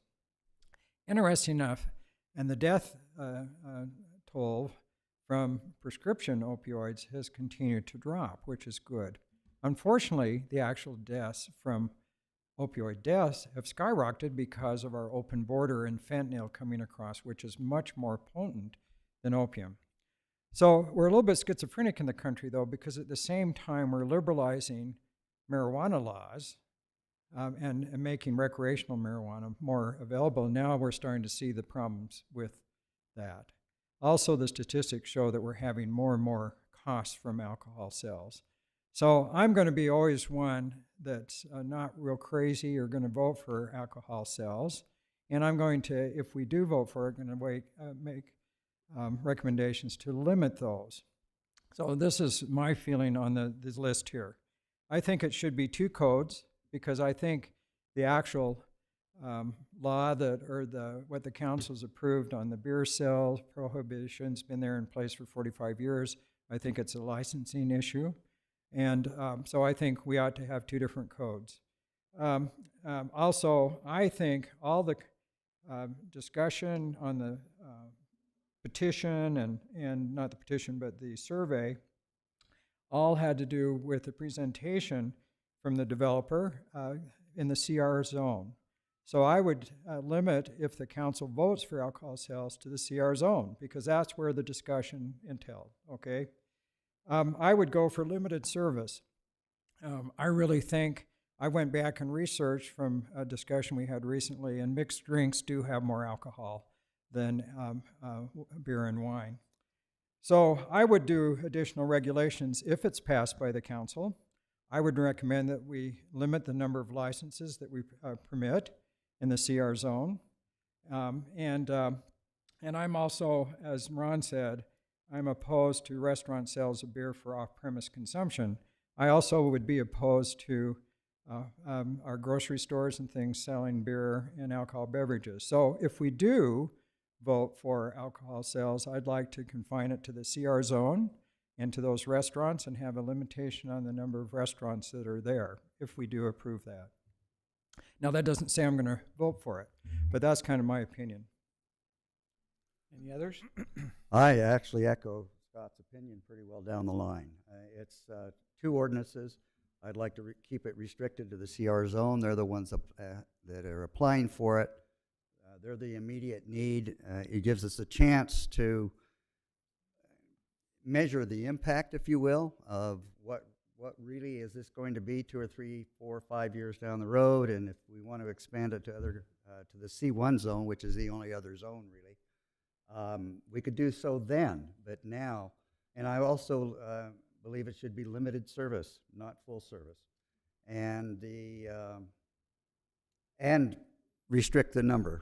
I don't know if it's 4, I don't know if it's 6, but a restricted number of permits that we would allow to be issued, and then no on the last one.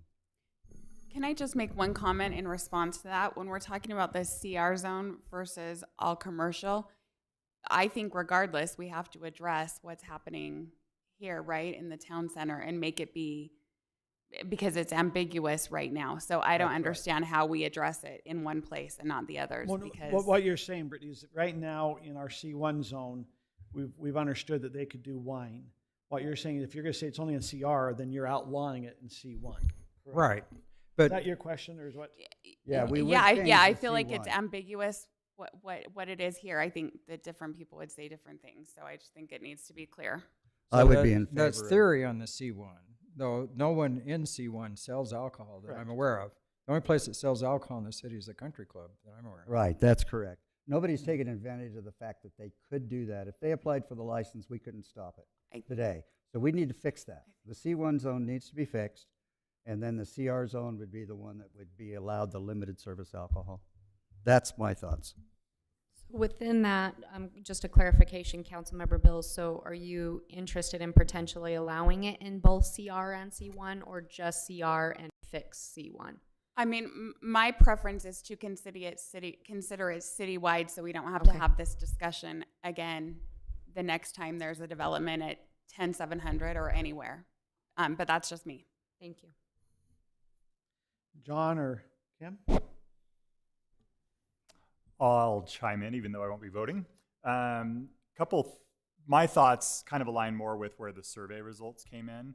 I would hope that there would be support for what ordinance?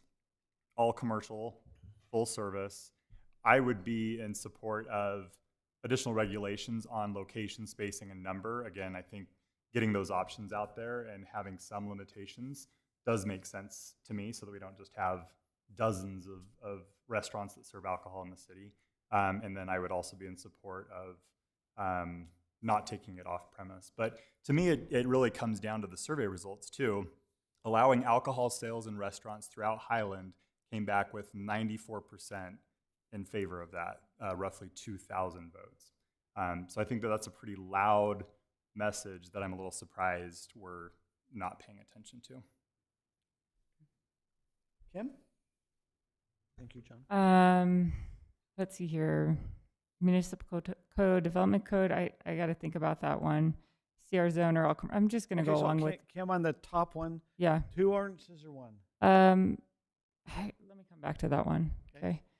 CR zone or all commercial. I'm just going to go along with all the survey results. We spent a lot of money, a lot of time, a lot of staff work on this. So, you know, to be able to have the residents tell us what they want, I will go with that. So, all commercial, limited service or full service, again, with the survey results, would do full service. And actually ABV of beer and mixed drinks is the same. And I can go over that with you, Scott, to get a better understanding of how that works. Additional regulations on location, spacing, number of licenses for alcohol sales. I just want to get an understanding of exactly how many commercials qualify for alcohol sales, how many potential could qualify. I know that there are certain distances. You have to be from schools, churches, parks. And so I just need to get that understanding, because when it comes down to it, there could not really be that many commercial areas that qualify for this. We can provide a kind of an overlay of the map with the, Okay. you know, the church property that Yeah. gives a radius, says nothing here, schools and all of that, to try to help council some more information on that. Yeah, that would be great on that. Restaurant sells a beer for off-premise consumption. I'm a no on that as well. Because we happen to have a council member elect that is, will be here in January, I'd like to invite Doug to come up and maybe even chime in on this. And Doug promised he'd take the martini pin off of his lapel.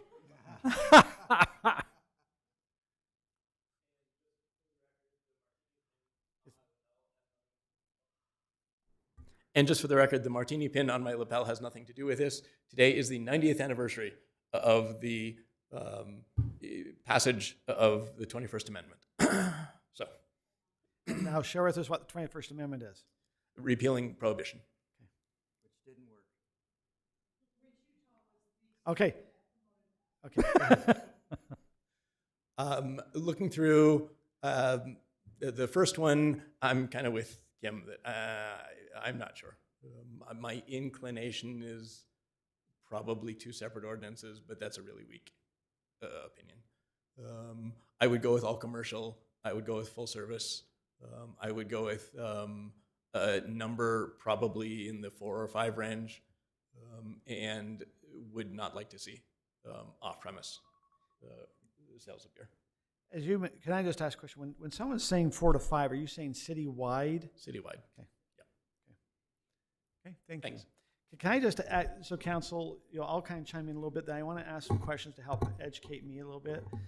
I'm probably more on the 2 ordinances. I see that, I personally believe that one was dealt with, one has to deal with, if you want to say land use, one deals more with the city-wide situation.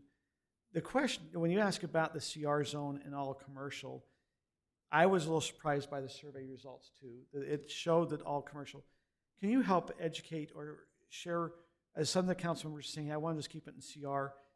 How is it more because you want to see the effects that you're worried about, how this might affect the city? You know, Ron, you mentioned that, versus giving all businesses, if we're going to have other restaurants, we've mentioned in 10700 or maybe in the C1 zone, is that giving them more of a competitive edge over to the CR zone versus others?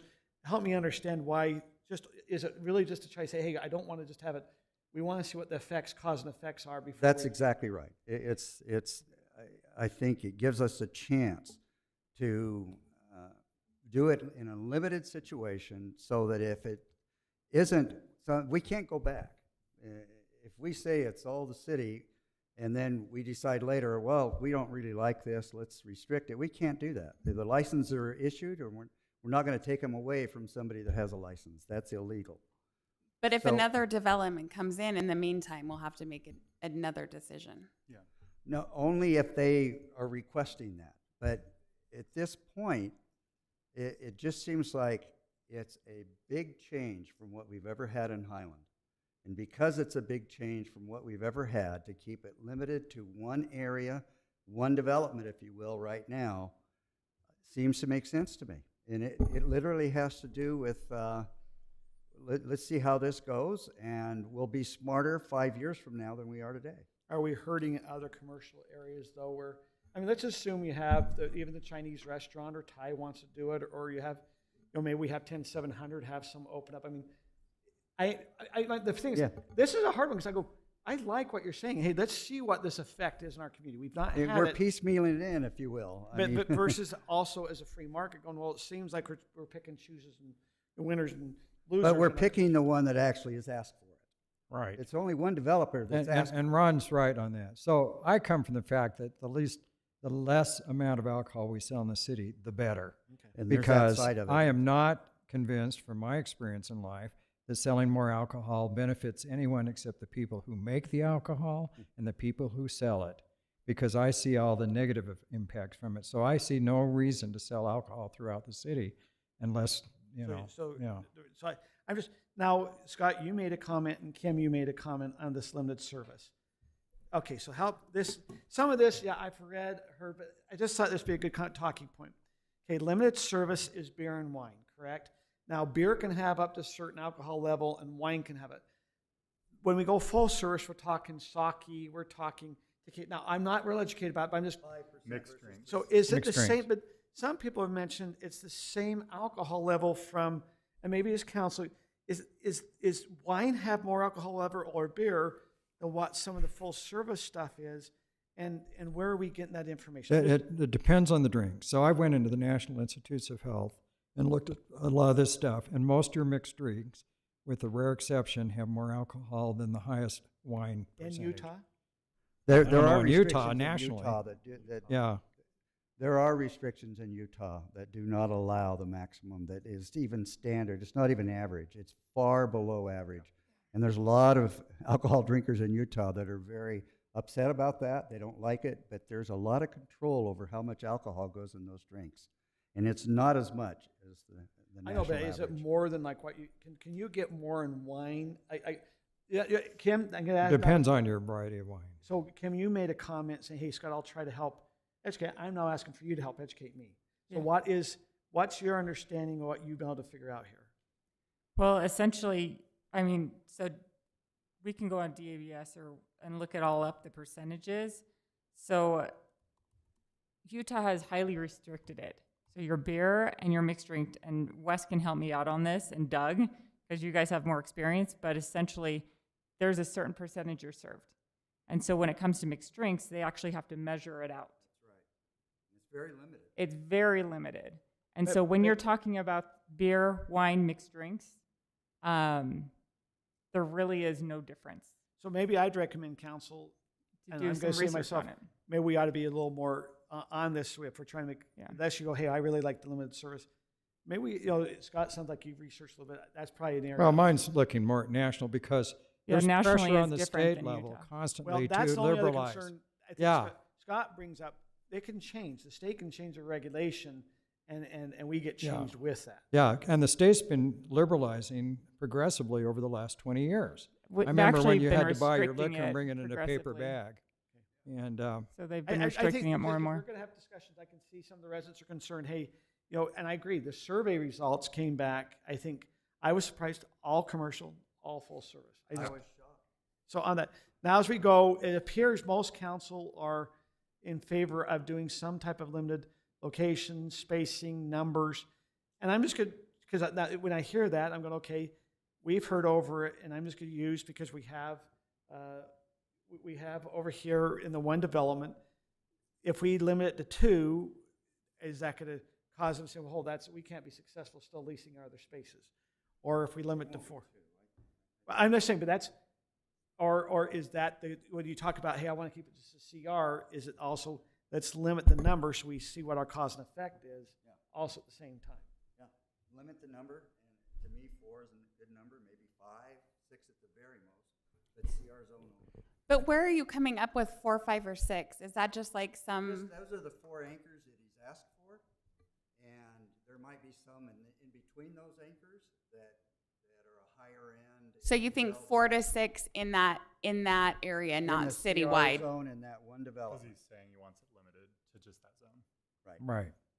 And I'm limited And to I that understand zone. the survey results. I don't want to ignore that. It's just that we don't govern by democracy and by a survey. No, I That's just not also how we feel govern. like there's no data that support, go to any other city in Utah and it doesn't support it. When you did the example of American Fork versus Highland, and American Fork has alcohol and Highland doesn't, yet Highland had more drunk driving cases. The data doesn't It doesn't. support that. So do we want to keep extending this debate on for years? you But know? we are also in a city that has a tradition, and it has a history. And that history, it brings us to where we are today. And so to flip a switch and go from white to black or black to white, I But just we already see the allow increment alcohol speed. in the Macy's shopping center, right? But we don't have, but you can say No. allow it, but we don't have the use that we haven't felt the Yeah, but impact. that's just the impact. businesses have chosen not to do it. That doesn't mean that we haven't. Well, and I think we They always legally have to be can. careful, make the assumption that the only way you can make money in a restaurant is to sell alcohol. So, you know. Yeah, and I actually had a text come today.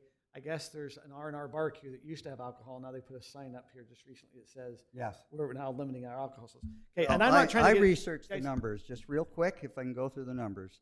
The average restaurant will sell about 12% alcohol. And there's a limit in Utah of how much of the sales can be alcohol. And in Utah, those restaurant chains, it's more like 4%. And because it's only 4%, they're not going to get the 12% that they think they're going to get when they come in. They're going to learn that, no, we're not going to get the sales. And it's going to be down to 4. Then they can say, well, let's put a salad bar in. Let's do something different. Let's sell ice cream. I don't know that we're going to have a big impact, but the key word here is I don't know. Okay. That's why I want to phase into it. Okay, and then I think most everyone said on the last one where it said restaurant sells a beer off premise, I think everyone was a no on that. So now let's come back to help staff get ready. The reason, now let's go through of the 2 ordinances. I think we heard, I think I heard a consensus to do it in 2 ordinances. Okay. So I'll just outline how I'm going to suggest drafting this, then raise any concerns. There'll be a Muni Code update. So that's our business license. That's the one that currently says retail sales of beer are prohibited. What I think obviously I'm going to have to look at this more. And again, always subject to the council doing something different, changing your mind, or editing everything we write. But it'll say something along the lines of all sales of alcohol for off-premise consumption. So that means buying something at a place, and leaving with it, are prohibited, including sales at restaurants of beer. That little exception, we'll just call that out there. On-premise sales are for, and this will be one of the following questions, for limited service or full service restaurants are permitted. Then we'll have some options regarding potential additional regulations regarding number of licenses, all of that, because that's all of the business license type ordinance. So that's going to be the big one that actually regulates how the sales and licenses all work.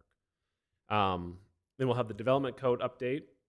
That'll primarily just be a removal of a couple of sentences in the development code. It'll remove there's 2 lines in the CR zone that talk about prohibiting alcohol sales. We'll just strike that. And then if the council wants to do it, there's a town center has also a similar alcohol prohibition. Those would be the changes. It'd mostly be a removal of prohibition. So then when they go to do that business, they look towards the business license code, which says, if you're going to engage in this type of commercial activity, here are the city's restrictions. So 2 ordinances along those lines. and as we go to the CR zone, if the council decides to do the CR zone, we will then need to have a motion to change it for the C1 zone.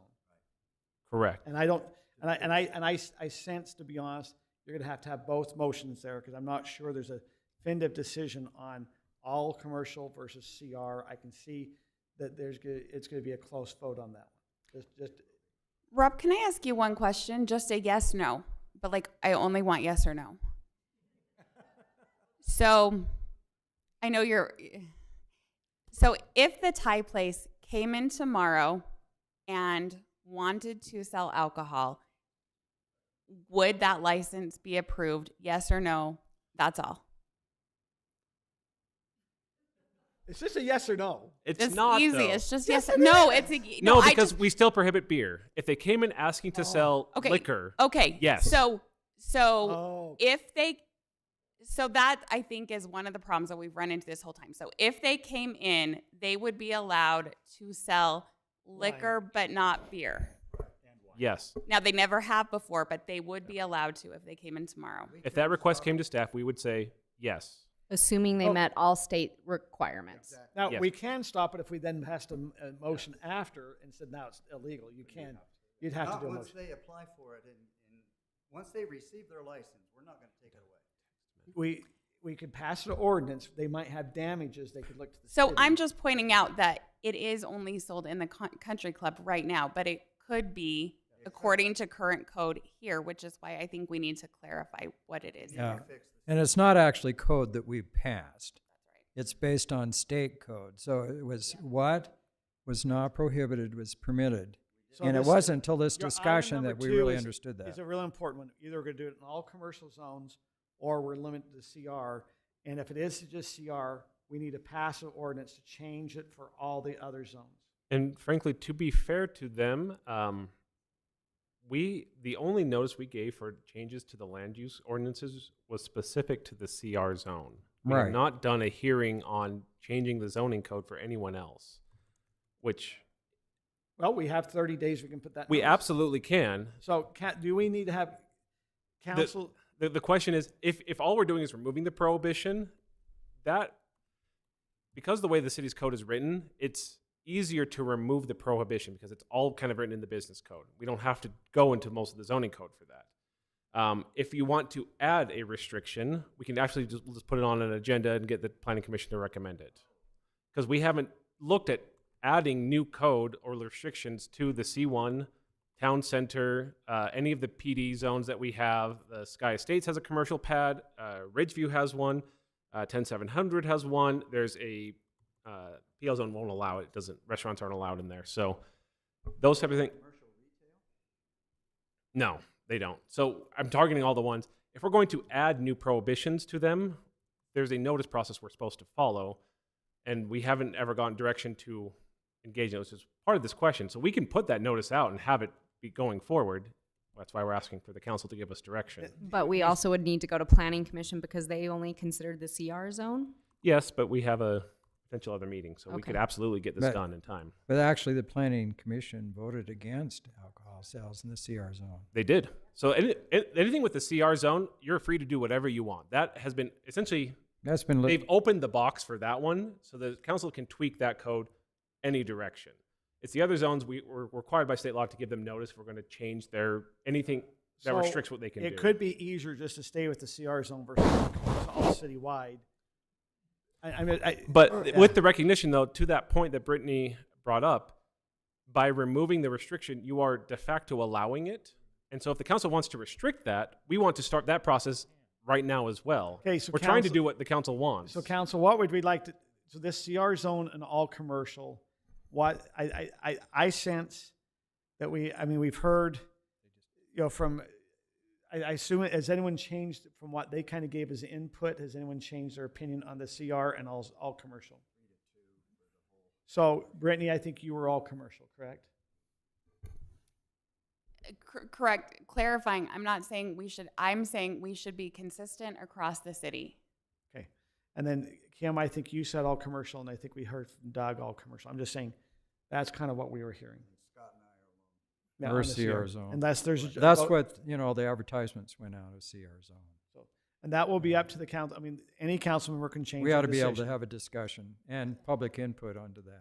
If Well, you and we will. want to be able to make that motion, though, we need to start the notice now and go to planning commission. Like if you want to potentially restrict it. Is that what the council would like to do, in- is have in that other motion commercial go into zones. planning commission that way? So if Do you it- want to Or have you that say option, restricting it in the other zones other than the CR zone? Restricting either in CR, in all the other zones, or it's, I guess we don't have to amend it in the other zones, or we do. Rob, what was? yeah. Town Center has a prohibition on alcohol sales. CR zone has a prohibition. C1 has nothing directly related to alcohol sales, and no other commercial zone references alcohol sales. So that's why I'm saying if we allow it under the municipal code, Then it's opened up. we have nothing else that stops in any of those zones. So if you want to add the restriction, we need to start that process. So that's why I'm trying to get direction, so we can get that in line in time. So for it's council to restricted in town center. Tell me, just elaborate on what C1 is then. review. C1 is, Macy's.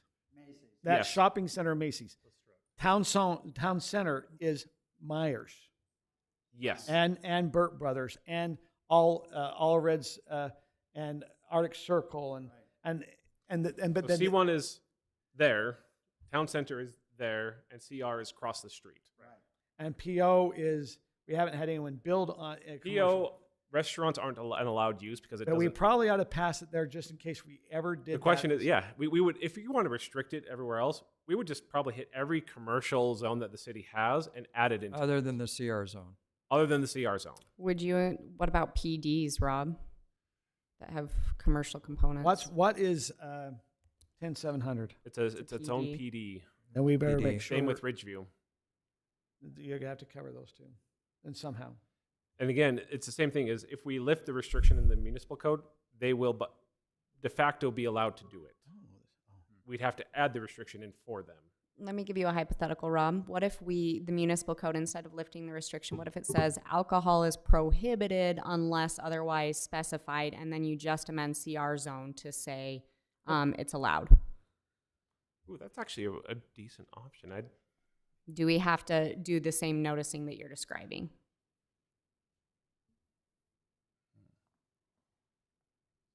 I made the attorney think. Well, I guess we have No, we three could do people that. have said That actually across is an the option. board. I think that So I can then make that work. maybe why are we having the discussion? We're not. If there's if three say all citywide, then we don't need to do anything. No. Okay, let's move on. Your limited and full was there? I can't remember. Is that a But, city? no, wait just a second.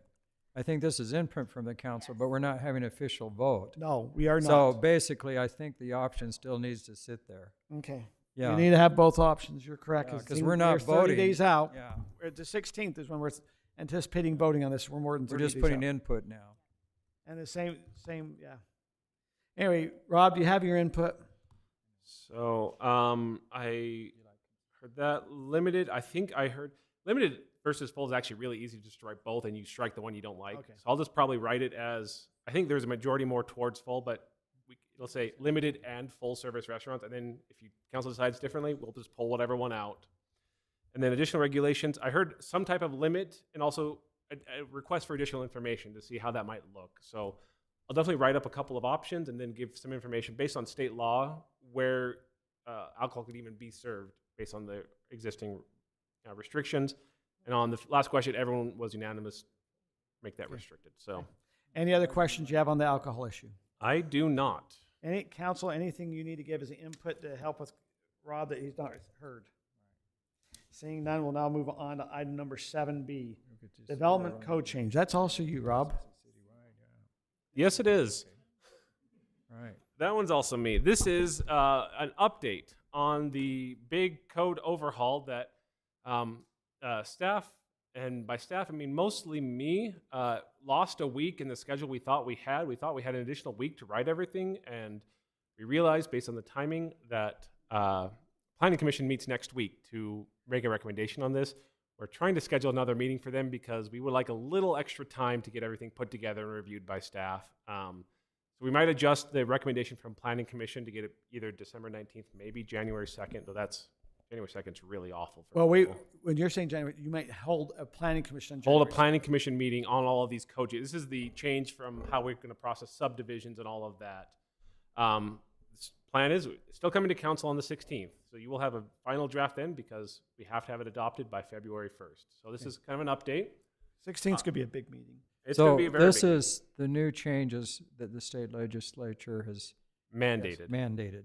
Correct. It's one we have to adopt for how we process subdivisions. So we don't have a choice? No. Okay.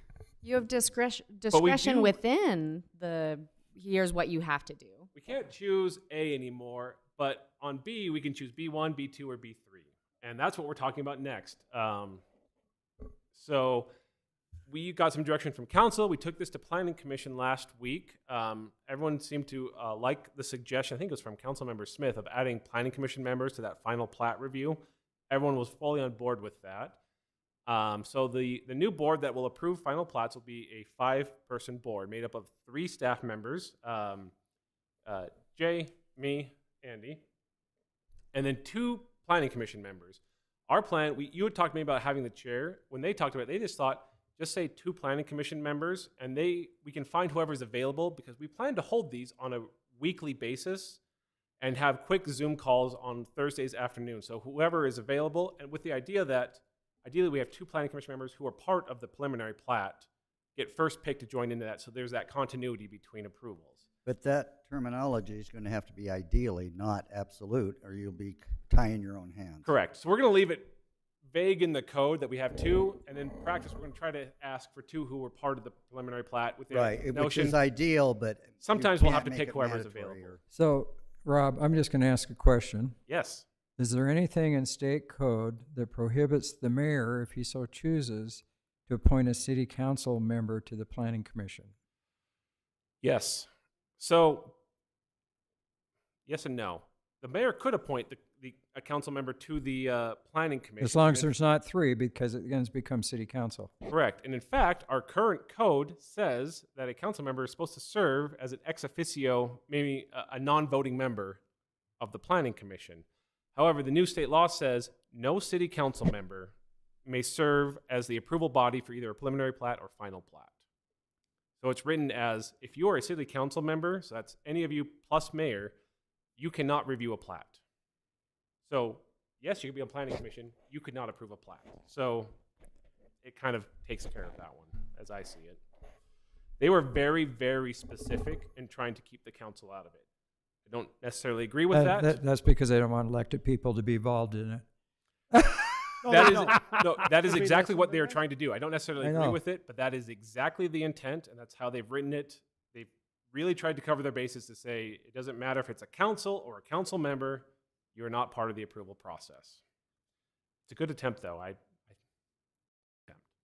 I wanted to get some thoughts on what we would call this new little approval board. The initial thought was calling it the Development Oversight Review Committee, or the DORC. Now that we have planning Speak for commission members yourself. on it, I thought that might be a little rude.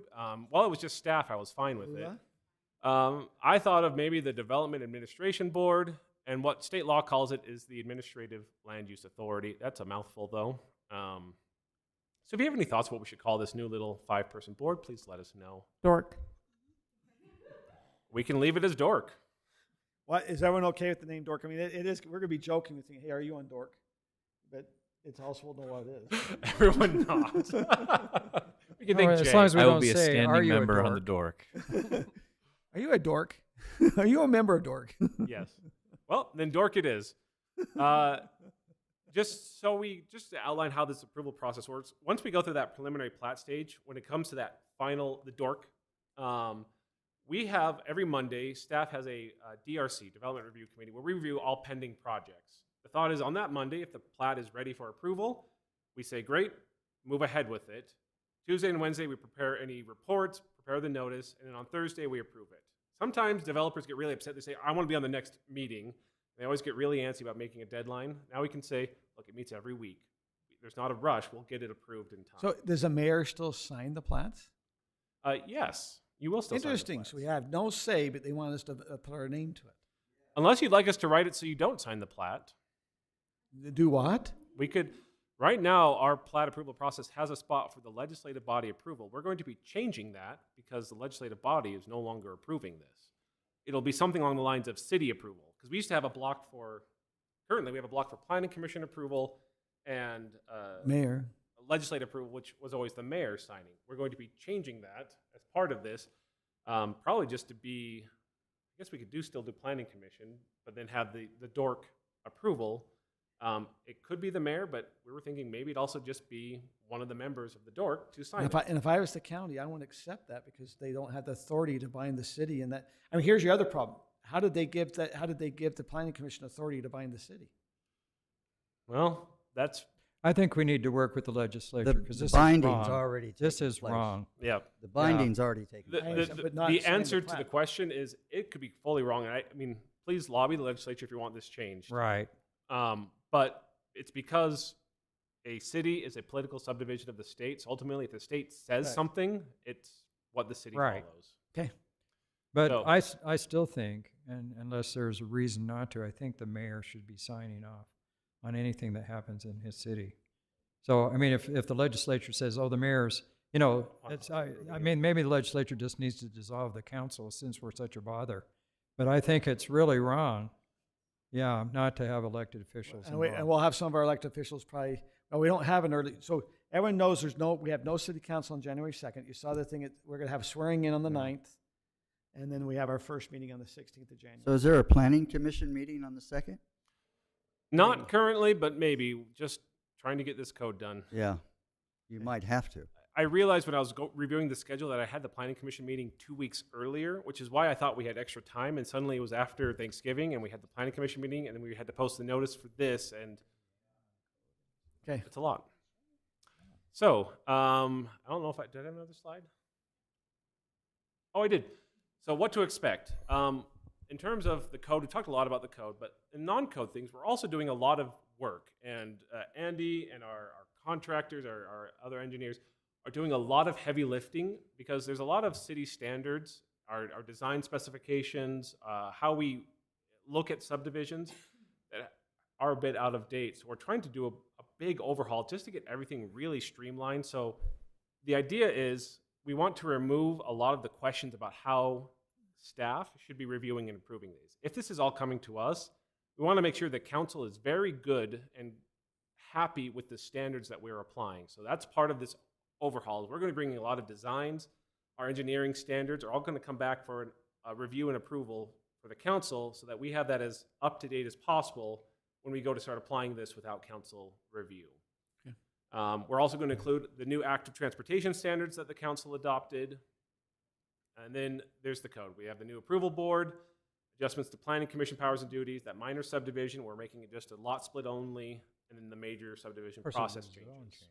So that's what to look forward to. On top of the discussion we just had about alcohol, this is also coming to you in January. So it's going to be a pretty substantive meeting. We don't have, they're all on the same day? Yes. This Unless you is want to gonna call have us to another happen. meeting. It's all This on the has to same happen day. before February 1st, correct? Correct. Okay. Anything else? I don't have anything else. Do you have any questions for me or any other staff members, or do Andy or Jay, do you have any comments? We'll also be putting the application process online as a digital-only process. So, And we're still looking for a planner, right? yes, we are. Yes, we are. As you can see, we need a, So you still, though, I mean, this has to do with developments that are without it's in the zone they- changes. Correct. Okay. Correct. They meet all. So zone- any zone changes still come to the council, Yes. right? Bill Foley will Yes. come to you for review and approval. Or if there's an agreement, a development or agreement. a unique development agreement. That's part of why this non-code section, we're talking about updating our standards. We really want our standards to be so clear that developers can follow it and staff can apply it in the way the council wants. Because we are, by state law, forced to remove you from the process. So we want to make sure it still ends up for all of the standard R140 developments, we're doing it right. So, And We might that's have good. seen our last development unless it's a zone change. I know there's one or two coming through, but I think they're all trying to meet the R140. so any new annexation, so we got the area up northwest of Highland, still comes to council, you'll still get to review all of that. If someone wants to change their zone from R140 to R120, still comes to the council. Someone wants a special PD or to amend their PD for Ridgeview or 10700, anyone else, comes to council. That'll still come to you. So on these developments, so that just present, there's still a public hearing in the planning commission, right? Yes, we will still hold one Okay, public hearing for the and planning commission. Maybe as a council, we need to look at about how we notify the public. Yeah. Certainly, we can look maybe at that as broaden well. it. I mean, I'm for openness and transparency. I think this change in the state is kind of real pro-development. Is And I just think that we need to be sure that our citizens are represented or are aware of things. So, I'll make a note to review also the notice process in the code. You're not allowed to apply for vacation in the next 2 months. Okay, the next thing is the volunteer for the general plan RFP process. We are now, it has taken many years, but we are now ready to go out for our general plan update. And so Jay, I think you have, is this general plan? Okay, it is Jay. Thank you, Mayor, Council. We have received 3 proposals from qualified firms who would like to help us with our general plan update this next year. And so what we are doing is looking for 2 council members who would be interested in being on the review committee that will help review the RFPs and help be a part of that vetting process. We have 3 planning commission members, and then there will be probably 3 staff members as well. So Can you tell me what the process is? Is this, if the council member volunteers, is this something he can do on the computer? Does he have to go to a lot of meetings? it would or be, she? Yeah. it would require meetings where the group could review and discuss our conclusions and I why have we've the time to do determined that. that we would This will be one you'll need time, rank 'cause- them and in a this will be a certain way. process. This won't be 1 month. This is going to go on for how far? Is this a 6 month, a year? What do you think? The review process? Yeah. Oh, we're hoping it would be 1, maybe 2 meetings max. Okay. This is During not, okay. either, late This is for the RFP. late December. review the Yeah, RFP. this is just evaluating the RFP documents to select the vendor. I'd like to volunteer Doug Courtney. So how about Doug and Ron? Would you be able to do that? You got to make sure you have time. So Doug and Ron. Yep. Right. Okay. So we'll schedule So- those for What does the probably early to mid January. If I don't know if that's And being they're a just little going to come back and optimistic. they'll bring Doug, back we the can contract talk, to but us who they propose. Any other discussion you need on that one, Jay? no, that's So it. let me Unless ask you a want to make this question, go though. longer, but I'm done. As a council member, I would like to look at these That's- proposals. Can you email them out to us? Certainly. I would like to have feedback. Now, I think it's fine if Ron and Doug are on the committee, if they have those hours to spend, but I would like to have input into this because changing the general plan is a major commitment, I This think. is just you're certainly. picking the company to. it's Yeah, the help us- RFPs, Yeah, this is but I'd just like to picking- still have my input. Yeah. What would be Yeah. helpful is, Thank you. what would you like to know about the company? What would you like from them? If you have interview questions or evaluation criteria that you think is important that the committee should be looking at in considering who we choose, that would be very helpful.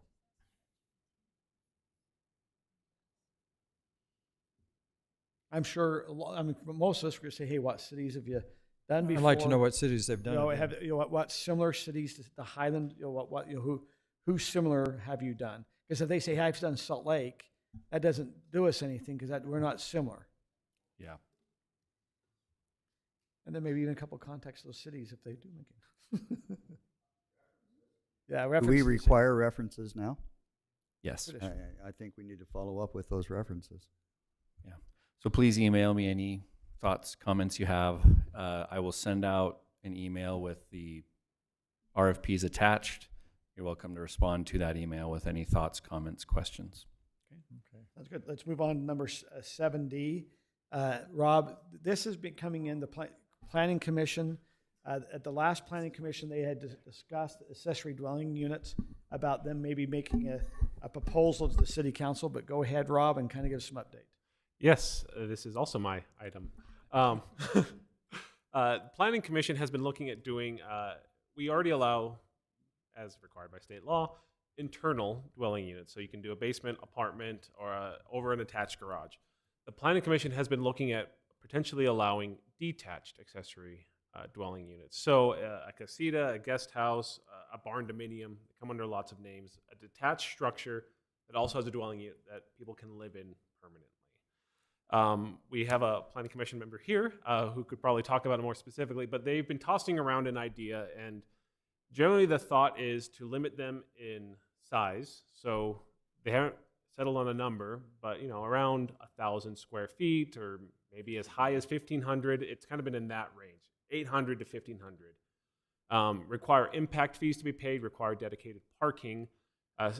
include them within the coverage requirements for all accessory structures. So if you have a big barn, you can't get another structure. You either have to choose one or the other to limit the number of buildings on a lot. They're also thinking of just allowing it in the R140 zone, the largest lots. That I have extreme angst with. Why in the world would we limit it to just the R140 exclusive areas of, when we've got needs? If we do a percentage of lot size to the building size addition, the accessory dwelling unit, and I think we have to have a minimum, maybe 140 square feet up to 1,500, whatever it is. But there's a discussion about wheels and no wheels, and I'm ready to debate that because I have some strong feelings about it. I just am concerned that we really need to get ahead of the curve on this. If we have another 2008 occur, we're going to have needs that our residents right now don't even know they have, that they may have. And I want to see us get this moving forward, but I have no clue why we would limit it to an R140 and not make it provisional for every zone out there, residential, that meets a requirement that has to do with the square footage of the lot. So this will certainly be, this is, planning commission's in their initial proposing stage, so the council will ultimately decide this. So you will certainly get to have that discussion and that debate. Their thought was, I think it was, this is adding a second home on a lot. Essentially, you end up with 3 units per lot. You could have up to 3. You could have up to 3: a main dwelling, an internal accessory dwelling, and a detached. So that's just something to consider. I think that's why they're leaning towards the larger lots, where it could absorb that without it feeling The one thing too dense. here's my recommendation. As the planning commission looks at this, they need to look at utilities. Right now, Highland has about 4.3 individuals average in households. I know there's some that have 10 and there's some that have 1.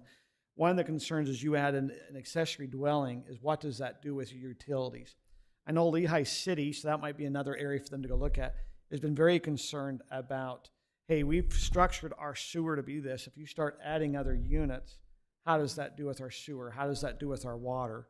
And so I think there's some, this is why I always said it's not just a simple, let's just go and just add a unit in the back.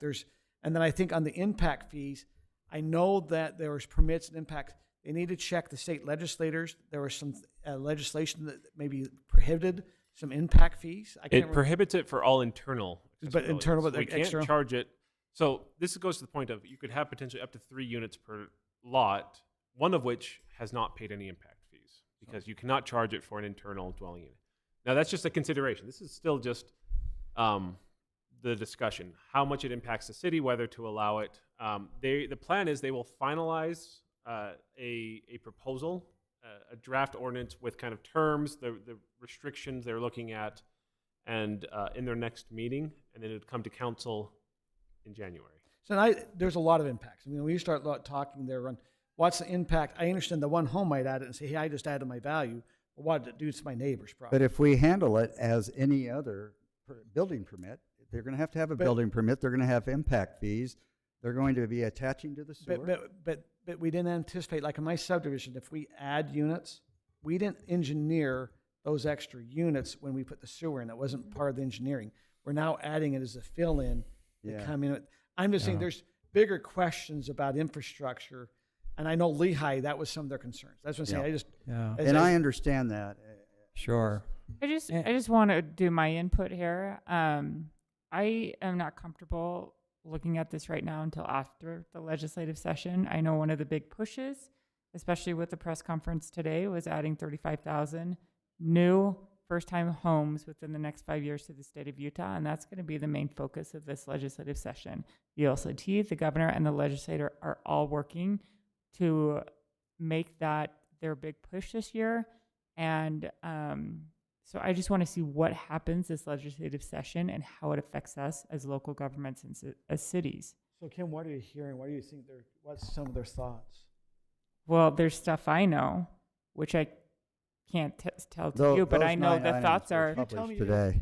I will have to kill you. But we do know that essentially we are at a shortage of first-time home buyer houses, and that is the focus of what Utah and both sides of the governor's office, legislator's office, and developers of all what they're focusing on is increasing that supply. The demand isn't for larger houses anymore. It's not for apartments and condos. It is for that first-time homebuyer's house. And so we are short 35,000 units within the next 5 years. They want to add that. So there is going to be a hard push to see what we can do as a state to make that happen. And there has been a call for local governments to, whether it's mandatory or whether it's voluntary, to help in that cause. That's what I'll say. Okay, that's helpful information. I guess I'm going to express my opinion. I know where people are coming from and different things. I'd recommend on these accessory units that we kind of go slow and look at all the consequences. So we changed the code on accessory buildings, and then the next thing we knew is we had someone build an accessory building that was twice the size of his house that caused a lot of consternation in the city. So I think we have to be very careful. And I'm concerned that, you know, one of the reasons we live in Highland is the bigger lots, lower density. And I'm not sure we want to open it up and subdivide all of R140 and R130, because that's essentially what you're doing. And so I understand the first-time buyers and different things. The problem is a lot of the developers then put in, and the landlords increase their fees so much people can't afford it anyway. I have an MA that works for me, and he works full-time, going to school full-time. His wife works full-time, and they were renting a first-time home in Vineyard, and their landlord just came in and raised all the rent, $200 or $300 a month. So they had to move. So, you know, there's a lot of greed that gets involved in some of these issues. So it's good for the state to kind of push all this stuff, but, you know, in the end, it's kind of a bottom line for a lot of the developers. So I think we need to be cautious, and I'd like to look at some of the consequences long term, because we've already been stung by the consequences when we changed the accessory outbuildings. So I think we need to be kind of careful. That's my opinion. I'd go slow.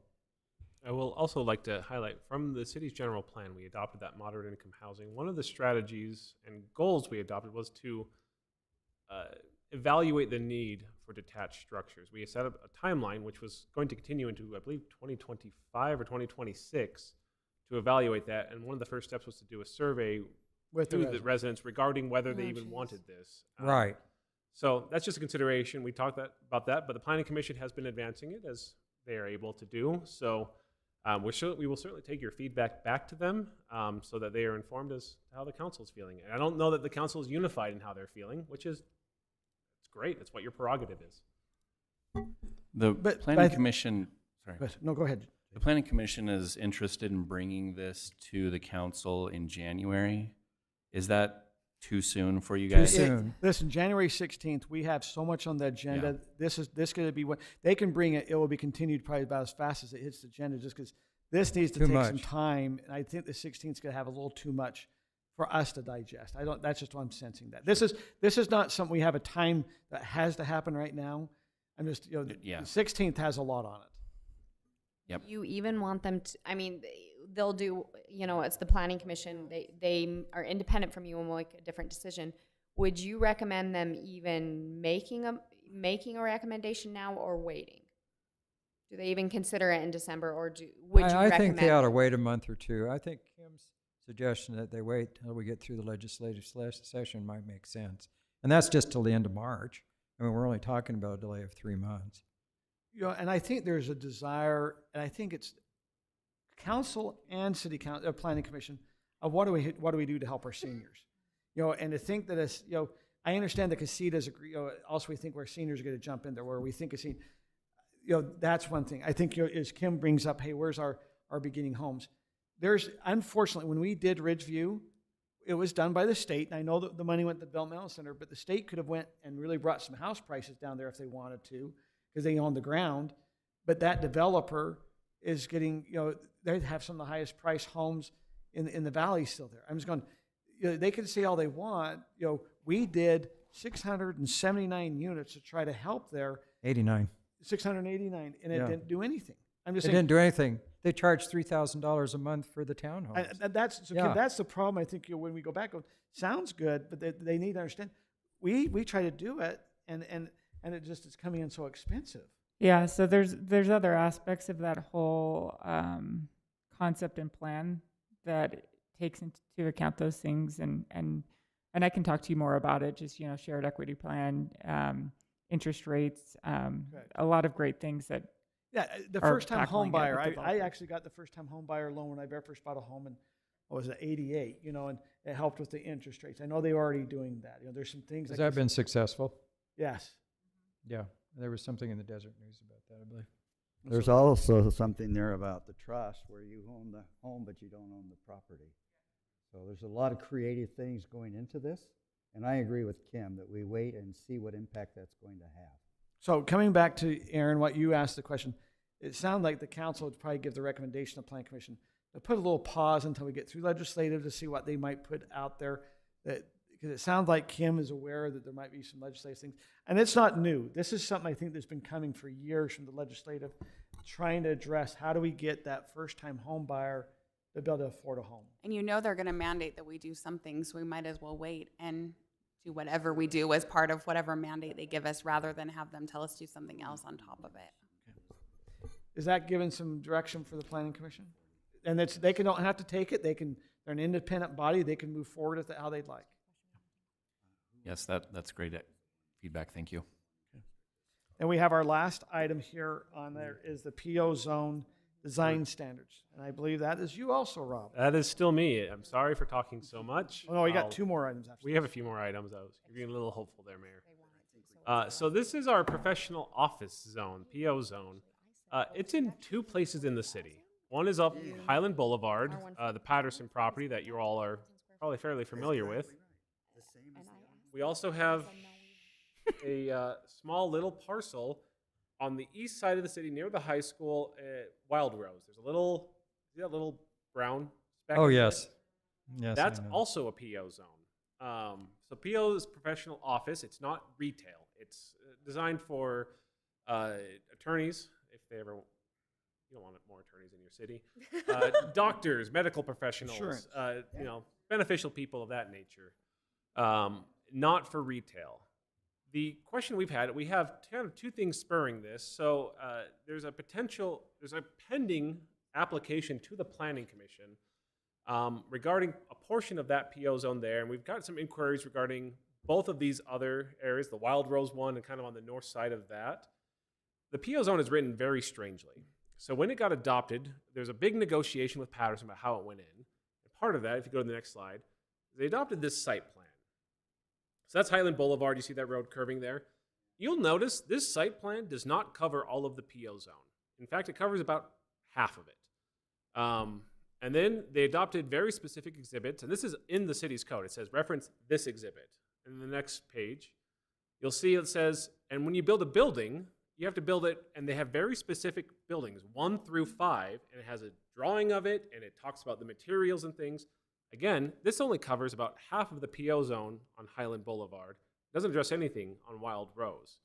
So we get people who come into the city and ask, well, we want to build something there. And we look at this and it says, your structure must be built in accordance with exhibits A, B, and C. And we look at those and it says, these don't apply to you.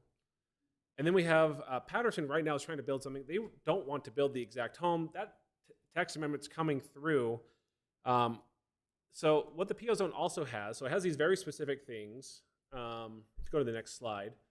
It also has very specific design standards that kind of apply generally, which is more common for commercial developments, where it says you can't do certain types of facades or exterior materials. You have to have architectural design of a certain nature. Colors have to be reviewed for conformity, all of that. So the questions we kind of have, go on the next slide there. So the southwest of Highland Boulevard has, I don't know, southwest, west side, it's the bottom side, has specific things. The other zones don't. They reference exhibits that don't really apply to them. There are overall design guidelines in the PO zone, but it's not really clear how they're supposed to interact with that.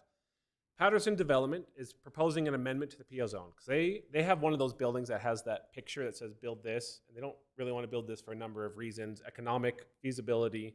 I know there's a lot of resident concern as well with this. So we're just trying to raise this of what Patterson is kind of proposing with their amendment is to get away from those specific exhibits and allow for a site plan and design that gets approved by the city that they have to follow. Master plan each site as it comes in. That would help solve a lot of the problems staff has trying to review these other sites, where we get to say, okay, a new site comes in, let's master plan it, let's set up some design standards. But the question is, if we don't do anything, staff will just kind of apply the code as it's written as best we can. It'll be a little confusing.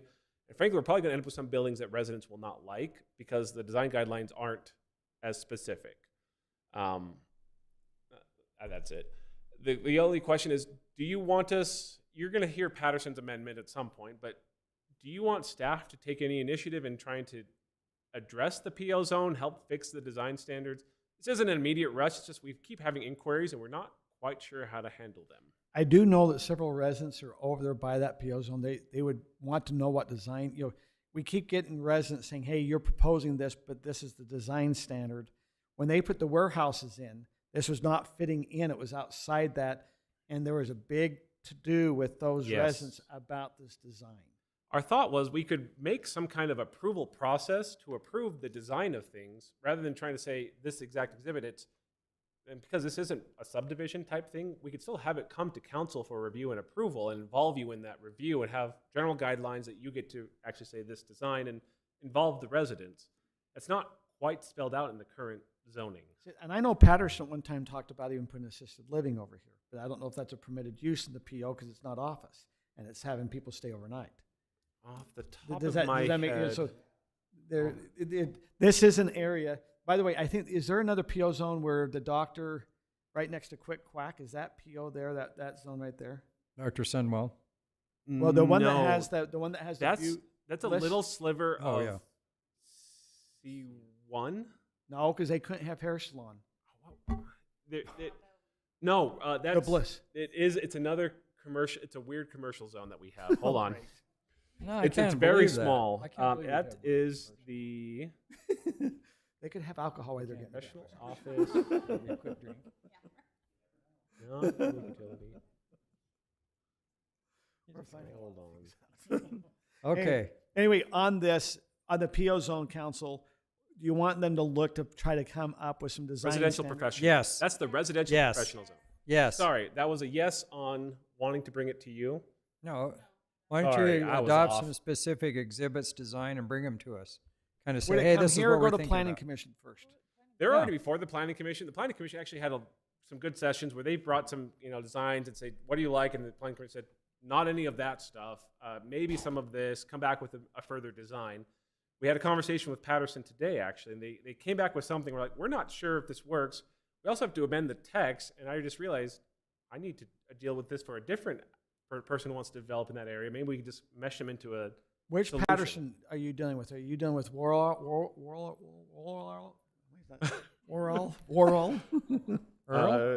Worrell? What's the No, not them. Patterson? James's group. Okay, that's Yes. Patterson Homes. Yes. So that's that group. Our thought. So would you like us to? You want us to adopt some more specific design standards for them? Yes. Great. Do you want to do it on right now, where we start working on this is what the PO zone will look like, or when they come in to develop, they have to come for a. Why don't you bring on the design? 16th of January? This is honestly, it's pending, and they got something for the application. We have some other thoughts. It's just we're very busy right now, so maybe not the best time to bring it up, but it was timely when we raised it. So it sounds like you want to fix it. Maybe we just need to have more conversations on how to fix this. Yeah. Bring some I ideas. do think we need to get fixes. It sounds like Yeah. we have a zone. They have no idea. It's and that would very be the hard. worst thing to be a property owner going, I have no idea what to even do here. And anytime I propose, it's like the residents can come in and, hey, this isn't permitted, and go, well, we don't know what is. It's very we get questions saying, what can we put here? And the answer is, we're not sure. We know what the uses kind of are, but we don't know what the building's supposed to look like because it's not clear. Okay. Just So- looking at those exhibits, it appears that they're commercial buildings that they want to look residential. Yes. Is that an overall? Yes. So I For half think of it, the latter part of what you talked about in terms of bring us what you're recommending and then we could approve it or not, based on that kind of overarching consideration, is this going to look like a commercial building or is it going to look, quote, more residential? It's never going to look totally residential. Well, you go look at our warehousing and you go, okay, does that really look commercial, or is it has the eaves and Yeah. it kind of fits more in the area because of the eaves and the look Yeah. than a more of a warehouse? So we'll bring this back to the council, probably not on January 16th, and we'll also involve the planning commission because they have a pending application. I know Patterson would also be interested if you want to talk with them about how they've seen developing this. They would love to explain their experience in handling this because it is a kind of a confusing zone for them and for the residents. The residents are also very concerned, and rightfully so. So it's striking the balance. But that was the update on that. Now we move on to 7F, which is landscaping and development code. What? Yeah, that one is Jay. Okay. All right. This came up as a result of code compliance issues. We have in the code a provision that, and I was just using R140 zone, but this applies to all of our residential zones. At least 70% of the area contained within a required front yard or side yard adjacent to a street shall be landscaped within 1 year of occupancy. Landscaping is defined in the definitions section of the development code. Shall mean the use of integrations of traditional landscape design methods, including xeriscape, combination of planted trees, shrubs, vines, and so forth. So you can see that the definition contemplates a variety of different landscaping mediums, I guess, for lack of a better word. This is not my thing. So what we're running into, though, on a code compliance basis, if you can see this, at the bottom of this picture is a homeowner who has said, okay, I understand that I have to landscape my yard. I have some trees, a few rocks. All the rest of it, I'm just going to throw down gravel. And so I know that owner, and I believe I there's think an everybody agenda there that he does. wants that to be commercial, and it's never going to be. Yeah. And so the question is, do we want to define what landscaping is acceptable in our residential areas, or are we okay with this sort of landscaping? I know that gravel is a key component of xeriscaping. I used to live in Arizona, did it myself. It can be nice when it's done well, but when it's not, it looks like this. That's basically road-based. Yeah, I thought when we did Xeriscape, we said they had to have it. Xeriscape's not only just gravel; it's also some different Yeah, plants it's and shrubs, things. native shrubs, and so on. This doesn't include that, but there's nothing. That we said the percentage There's had to nothing be. prohibiting this. Here's some more pictures of that. This is from a different angle. And then you can see on this is a large portion of the yard that hasn't been improved at all, but could just be gravel like this as well. The owner of that is a landscaper, He ironically is- enough. but the question is, this is an existing home. So when you're saying I have a new home within 1 year, how do you look at this code enforcement where this has been an existing home for years, and why? How's that meet? I mean, this came about because he had purchased the home and was intending to put in a concrete driveway through the yard as part of his business. He was told he couldn't do that. That would be a commercial application or use of his property, and he couldn't do that. But he had already torn everything out. And so while he's trying to sell it, and we have for at least over a year been trying to get him to re-landscape his yard and put it back the way it was. And so in this case, this is not a new home, but it is speaking to what are we okay with as far as... So let's assume this house converted to xeriscape. What your question is, if they went and put entire rock in here with a couple of these little trees, does that meet our xeriscape? But we don't have a code to say what the xeriscape code, because this once again is something that we were trying to save water. So we just come up and do xeriscape. Now we're going, now we're getting people just putting gravel down. Well, now what are we going to do? Yeah, this or is an even, extreme I mean, scenario. as we're talking about, housing, what if, a new home is built and it's purchased by a speculator and they want to go cheap on the yard, they put in a tree, a few bushes, and then just gravel because they don't want to worry about irrigation. They don't want to worry about maintaining a lawn. This actually happened to me, my neighbor's property. They sold it. It was purchased by, a speculator, and they put weed killer on the lawn and then poured gravel over it. And so it could happen. We People- probably need to come up with some regulations. What percentage needs to have some type of plants? Don't you think, Council? Yeah, I go back agree to that slide 100%. with the text on it.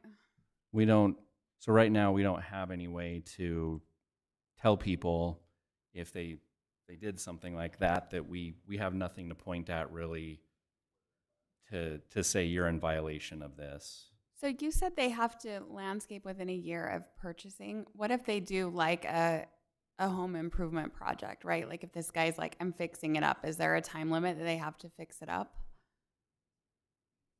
So they can landscape it and then undo it all and be fixing it up indefinitely?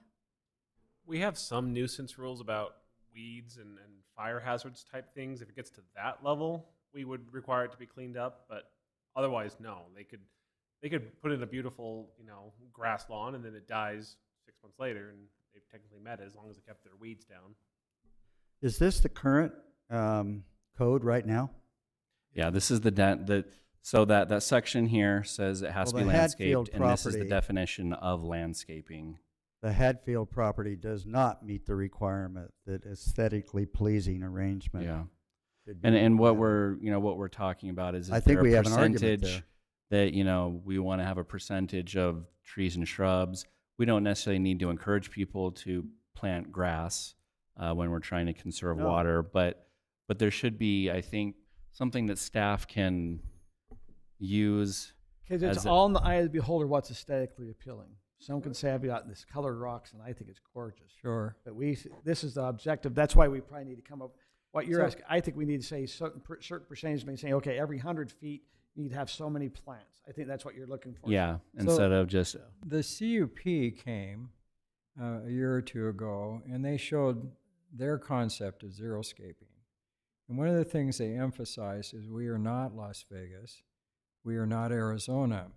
And they recommended a certain percentage of grass and greenery and shrubs and things. We may want to look at their recommendations because I thought they were fairly reasonable in that they incorporated a fair amount of xeriscaping that was beautiful, but at the same time they insisted on there being so much greenery and things. Because we are not Arizona, we are not, and one of the big xeriscape projects in this area was American Fork Hospital. It looks, in some ways it looks good, in other ways it looks like a gravel pit. And so I think we need to find something that's attractive but still promotes some xeriscaping and water conservation. And I think the CUP has some really good ideas that we ought to look at maybe in this plan. Yeah. Thank you. I'll look into that. Okay, thank you. Let's move on to item number 4, which is or item number G, which is watering meter sizing with lot combinations. And that's Andy. It is, Mayor and Council. We've had an item that's come to the staff. So we've got a, we got a homeowner in Highland that has purchased a couple of lots across the street from their current home.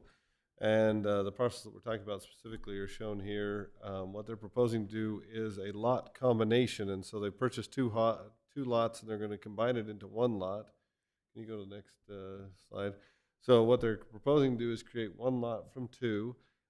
This is a staff level review on this subdivision because it's just a combination and those typically don't come to the council. But what they're asking with this is they're saying they're going to build a fairly sizable structure. They're going to have a pool and the amenities, et cetera. And they're saying, we don't feel like we can get by on 1 3/4 inch water lines. They're saying, look, we bought 2 lots. We have 2 water services. So we'd either like to keep both water services, or if you don't want to let us do that, then give us one bigger water service. Is that 65,000 246, or 85,000? It's I hard. believe it's 65. I have- 65,000. a- So it's an So let me- acre and a half. Acre and a half. So Andy, they're taking two, right now. I know they they'd have build- two lots. They have two connections if you want. They Yeah, have paid two connections. and they probably paid for 2 impact fees for their pressurized irrigation. Well, they haven't paid any impact fees yet because they haven't built the home. Well, no, Right, but, right, but when they then this is, I guess it just depends. So right now there are 2 areas stubbed because they're 2 separate. Right, they have they're 2 separate lots right now. So they have a culinary water lateral and a pressurized irrigation lateral for each lot. And the problem is they're going to go to the county and combine the lots, and so they don't have the 2 separate parcels, only one. They're going to make one lot out of it, and then they're going to build one large structure. And typically, in past, Highland has said one One is 3/4 one. inch water meter per lot. And so we have, initially that was our reaction to them is no, you just get one connection per your house. So the staff has evaluated it, and that's why we bring it to the council, because there have been others who have done similar in the past and have been told no, just you get one connection per lot, and you get 1 3/4 inch meter, and if you want to put a pressurized tank in your home to store a little Could bit more, whatever. could they pay? The problem is they're combining the lot. I'm one that has. I haven't combined my lots because I've kept the separate lot, but I have them. The landscape, and I pay 2 separate fees. I'm gonna have 2 separate Yeah. meters. I mean, everything that comes in, I've kept it separate. Could they do that even though they combine the lot? Could we say, okay, we're gonna allow you to have the 2 connections, but you're gonna pay for the 2 watering aspect? Because they're they'll not have 2 actually, meters. They're not actually pressing for the pressurized irrigation. They're pressing for the interior water. It's the drinking water that they're pressing for. They feel like 1 3/4 inch meter won't be enough to supply their needs. Now, it's a little complicated by the fact that they happen to live across the street, and when I can't say for sure these are the only, but it's very, very limited in the city where people have 2 meters on one lot. It happens to be them who has 2 meters to one lot across the street.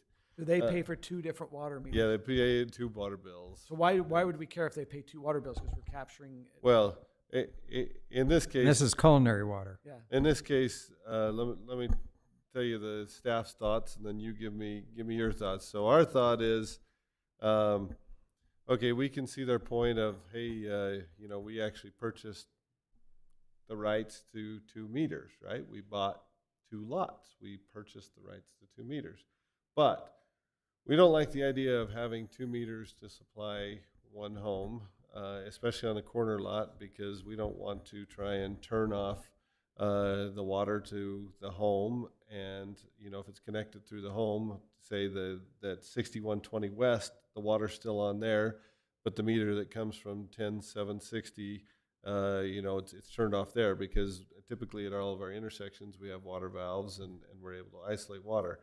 So we would rather see it, rather than them have 2 culinary meters, we would rather just give them 1 larger meter, and that could either be a 1 inch meter or an 1.5 inch meter. And the way that the math works out, how much you're able to flow through your water pipe is a function of the cross-sectional area and other things, but largely the cross-sectional area of the pipe. And so a 1 inch meter is just slightly less than 2 3/4 inch meter, but they don't make an 1.25 inch meter. So we could give them an 1.25 inch water line with a 1 inch meter, which is what we're doing with people on the PI, or we could go all the way up to an 1.5 inch meter, because they make a 3/4 inch meter, a 1 inch meter, and then you go to 1.5 inch and 2 inch. So at this point, we've told them that the staff would rather give them 1 larger meter than have 2 lots, two meters to that lot. They would have to come back and modify the connections to the lot, but we just wanted to get the feelings from the council, and then ultimately we'll incorporate that feelings from the council in the development code changes, or the engineering standards changes that you'll see on the 16th. So let me just ask a quick question. Yeah. Is it cheaper to have one large meter with a bigger line coming in? And does it supply the needs that they want than having two separate smaller lines with 2 meters? It's actually, it will cost them more money for the larger line because they'll have to go out and cut the connection into the larger line. In this case, they're willing to do that because they want the larger line. But as far as the initial construction, it will cost them more relative to the utility rates. I believe the inch, like say we went to an 1.5 meter, that will be more as well. So it's more to have one big meter than it is to have two smaller ones. Yeah, like I said, for the staff, it's concerning to have the 2 meters because we don't want to think that we've got the water shut off to the home and then realize we don't. Do you have problems with shutting off 1 meter and not the other? We don't. Like I said, the 2 instances that I know of in the city, not that I know, I don't purport to know the city's water system well enough to say that how many this replicates, but I'm told by our water team it's very, very rare. The 2 that have it is the Jardines, who are the ones that are building this home and buying and building this home. They have 2 water meters to their lot, which is directly across. If you look on your screen, they're directly across the street from this lot. And then the Gibsons actually have 3 meters to their lot. All of this happened before they came, before the water meter, or before the water company became part of the city. Other than that, I don't know of others. There probably is someone that I don't know of, but they're very, very few and far between. So I wanted to get your thoughts on this because we're going to try and incorporate this in what you see on the 16th to allow them to go forward. They want to start this home in the next year, and we want to deal with it appropriately. So but it is something we want to bring to the council because in past days, others have bought lots and have just been told, sorry, you've got to find a way to survive on your 3/4 inch meter and make it work. So is this policy only if they combine lots where there's 2 lots? That's what we're proposing, is that it's, that If this you have would a- only apply if you buy a couple of lots and combine them, because in theory, if you want to look at it, you bought 2 connections. Right? So let me ask you, if you have a home like this, do you have to have a pressure reducer inside? I guess every home has it, because they're going to have a lot of pressure coming into that home. Yeah, I mean, the pressure will be the same. They'll have a lot of volume coming into that home, and as I understand it, they're concerned about simultaneous uses of the water, and they feel So like. I would propose they have to do 1 city party a year in their new pool, and we'll get Fair the enough. water thing. Fair enough. We'll give them whatever they want as long as we get the city party in the pool. Is that? I would personally defer to staff's judgment. I don't I know anything don't- I about think water the same. meters and water pressure. Me too. Yep. Okay. We're good. All right. So if we bring you something that says, okay, if you buy a couple lots, you can get a little bit larger water connection. That's reasonable in your mind. Yep. Okay. Absolutely. All right. Okay. Any other items that need to come before the council? Or that's in.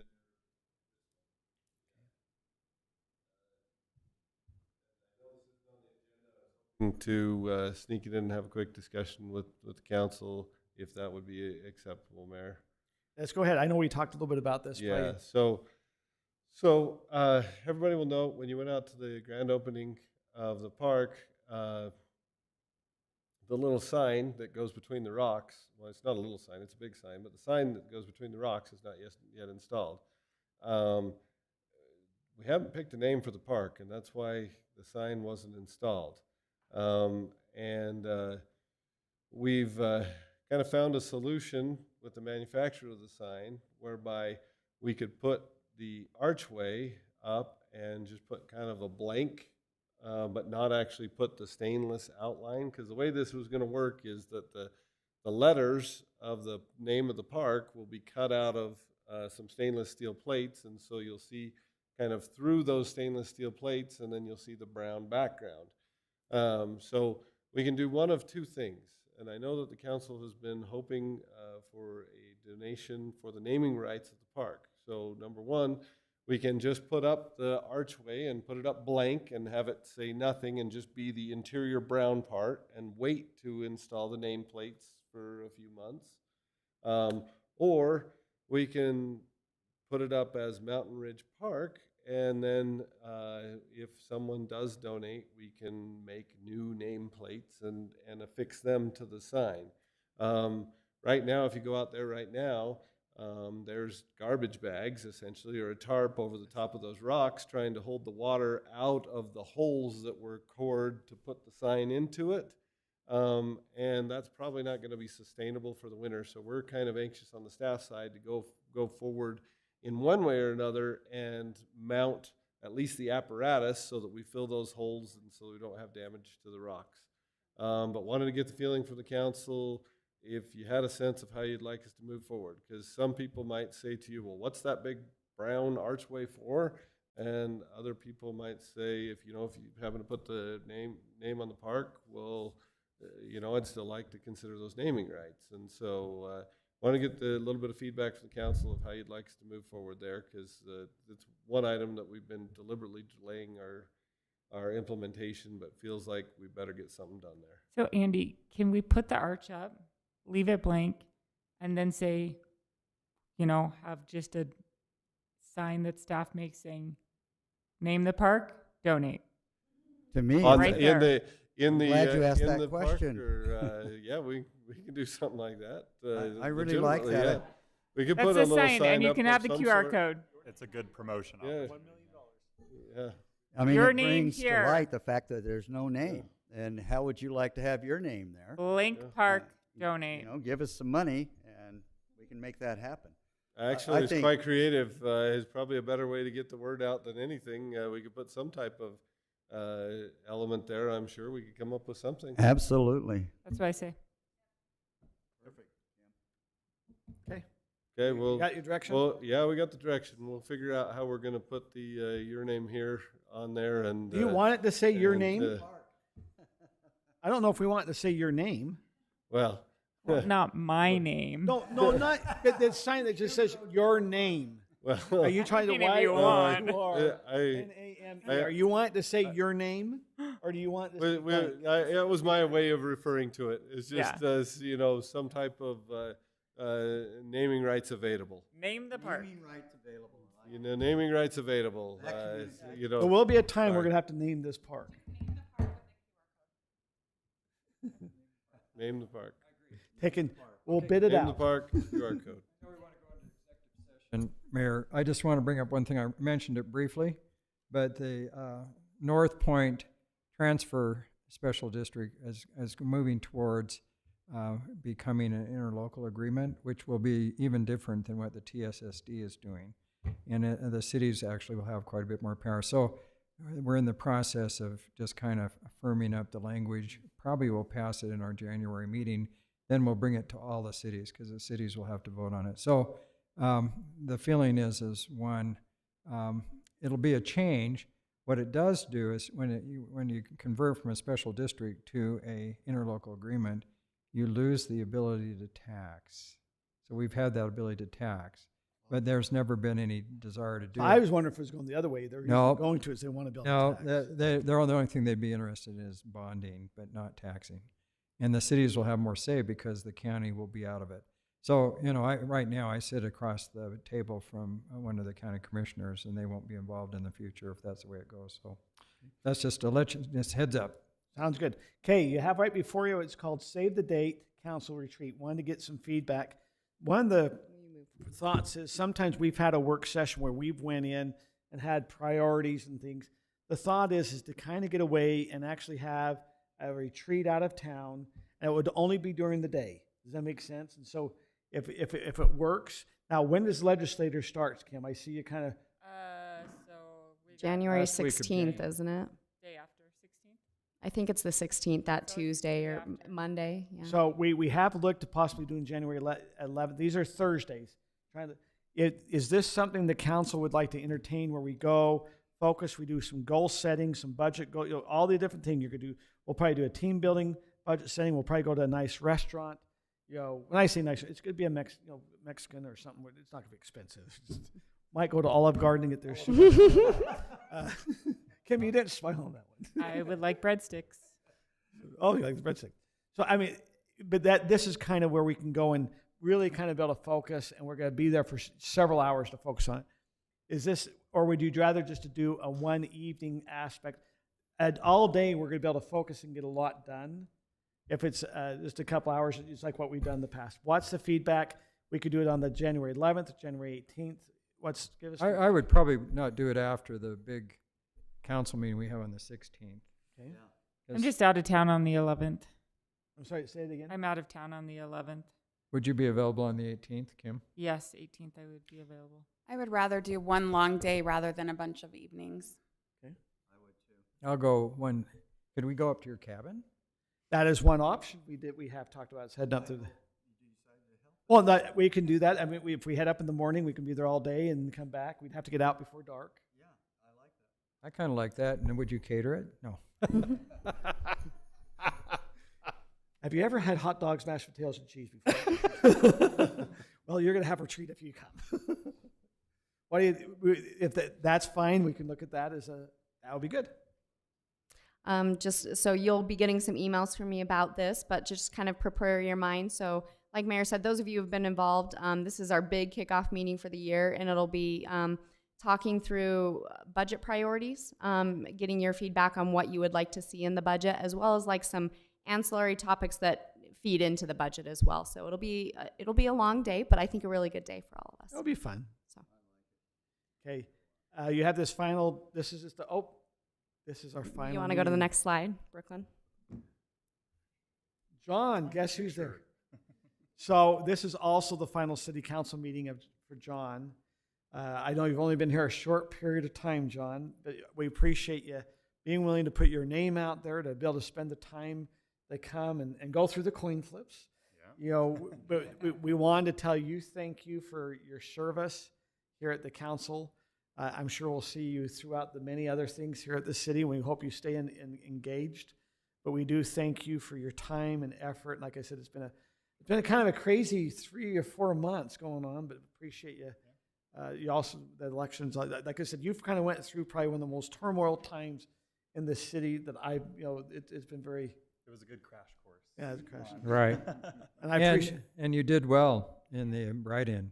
So I mean, it's hard to get people to write in people's names. So I think you did well. You had over 700 votes or something. Yeah. 702. Yeah. It was good showing. So we appreciate, and this happened to be your last meeting, so thank you. Yeah, appreciate it. Okay, this is our future meetings. It's Lone Peak Public Safety on the 13th. Is Planning Commission still on the 19th? Of December. Yeah. We're working that out. Okay. And then like we mentioned, we're looking at moving it to the 19th. It was originally scheduled for the 12th. 12th, and they're trying to move it down. Okay. On January 9th, please everyone, if they can, that'll be the swearing in. And the next morning, then we'll also be Lone Peak again. And then our big city council meeting. It's just because we don't have one coming. It'll be our only one in January 16th. And then we've now added the 18th of January for our retreat. And then we'll have our next. How about the Christmas party? Okay, that is on Monday. This coming Monday. This coming Monday, is it 6:30? 6 or 6:30? 6:30. Come at 6:30. We'll have dinner, and then Ron and Kelly will have a fantastic game for us planned. Woohoo! And we can bring our spouse. Yes. This is Our plus significant one, other. and our new finance director will also be joining us too. So, and executive staff. Brooklyn, do they have a date yet for the youth council swearing in?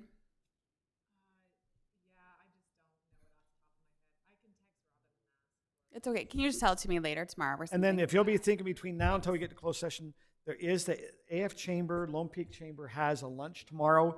It is their big Christmas one where they have a concert, and it's down at the Calvary Baptist Church. If you haven't been there, it's actually a really nice facility for a dinner and things that way. So maybe kind of consider that. And then we do have our youth council retreat this weekend. If any of the council, if we get up over 3, we just need to be aware. But I know that Brittany, you're planning to come, correct? Yes. And I'm planning to come. I don't know if there's any other council members that kind of chimed in that they're going to be able to go on the youth council retreat. There's about 12 to 13 youth council, I think, going. So, okay. If not, we'll take a motion to go into closed session to discuss imminent legal or purchasing of property. I will make that motion, except you just took my screen off, so I can't read it.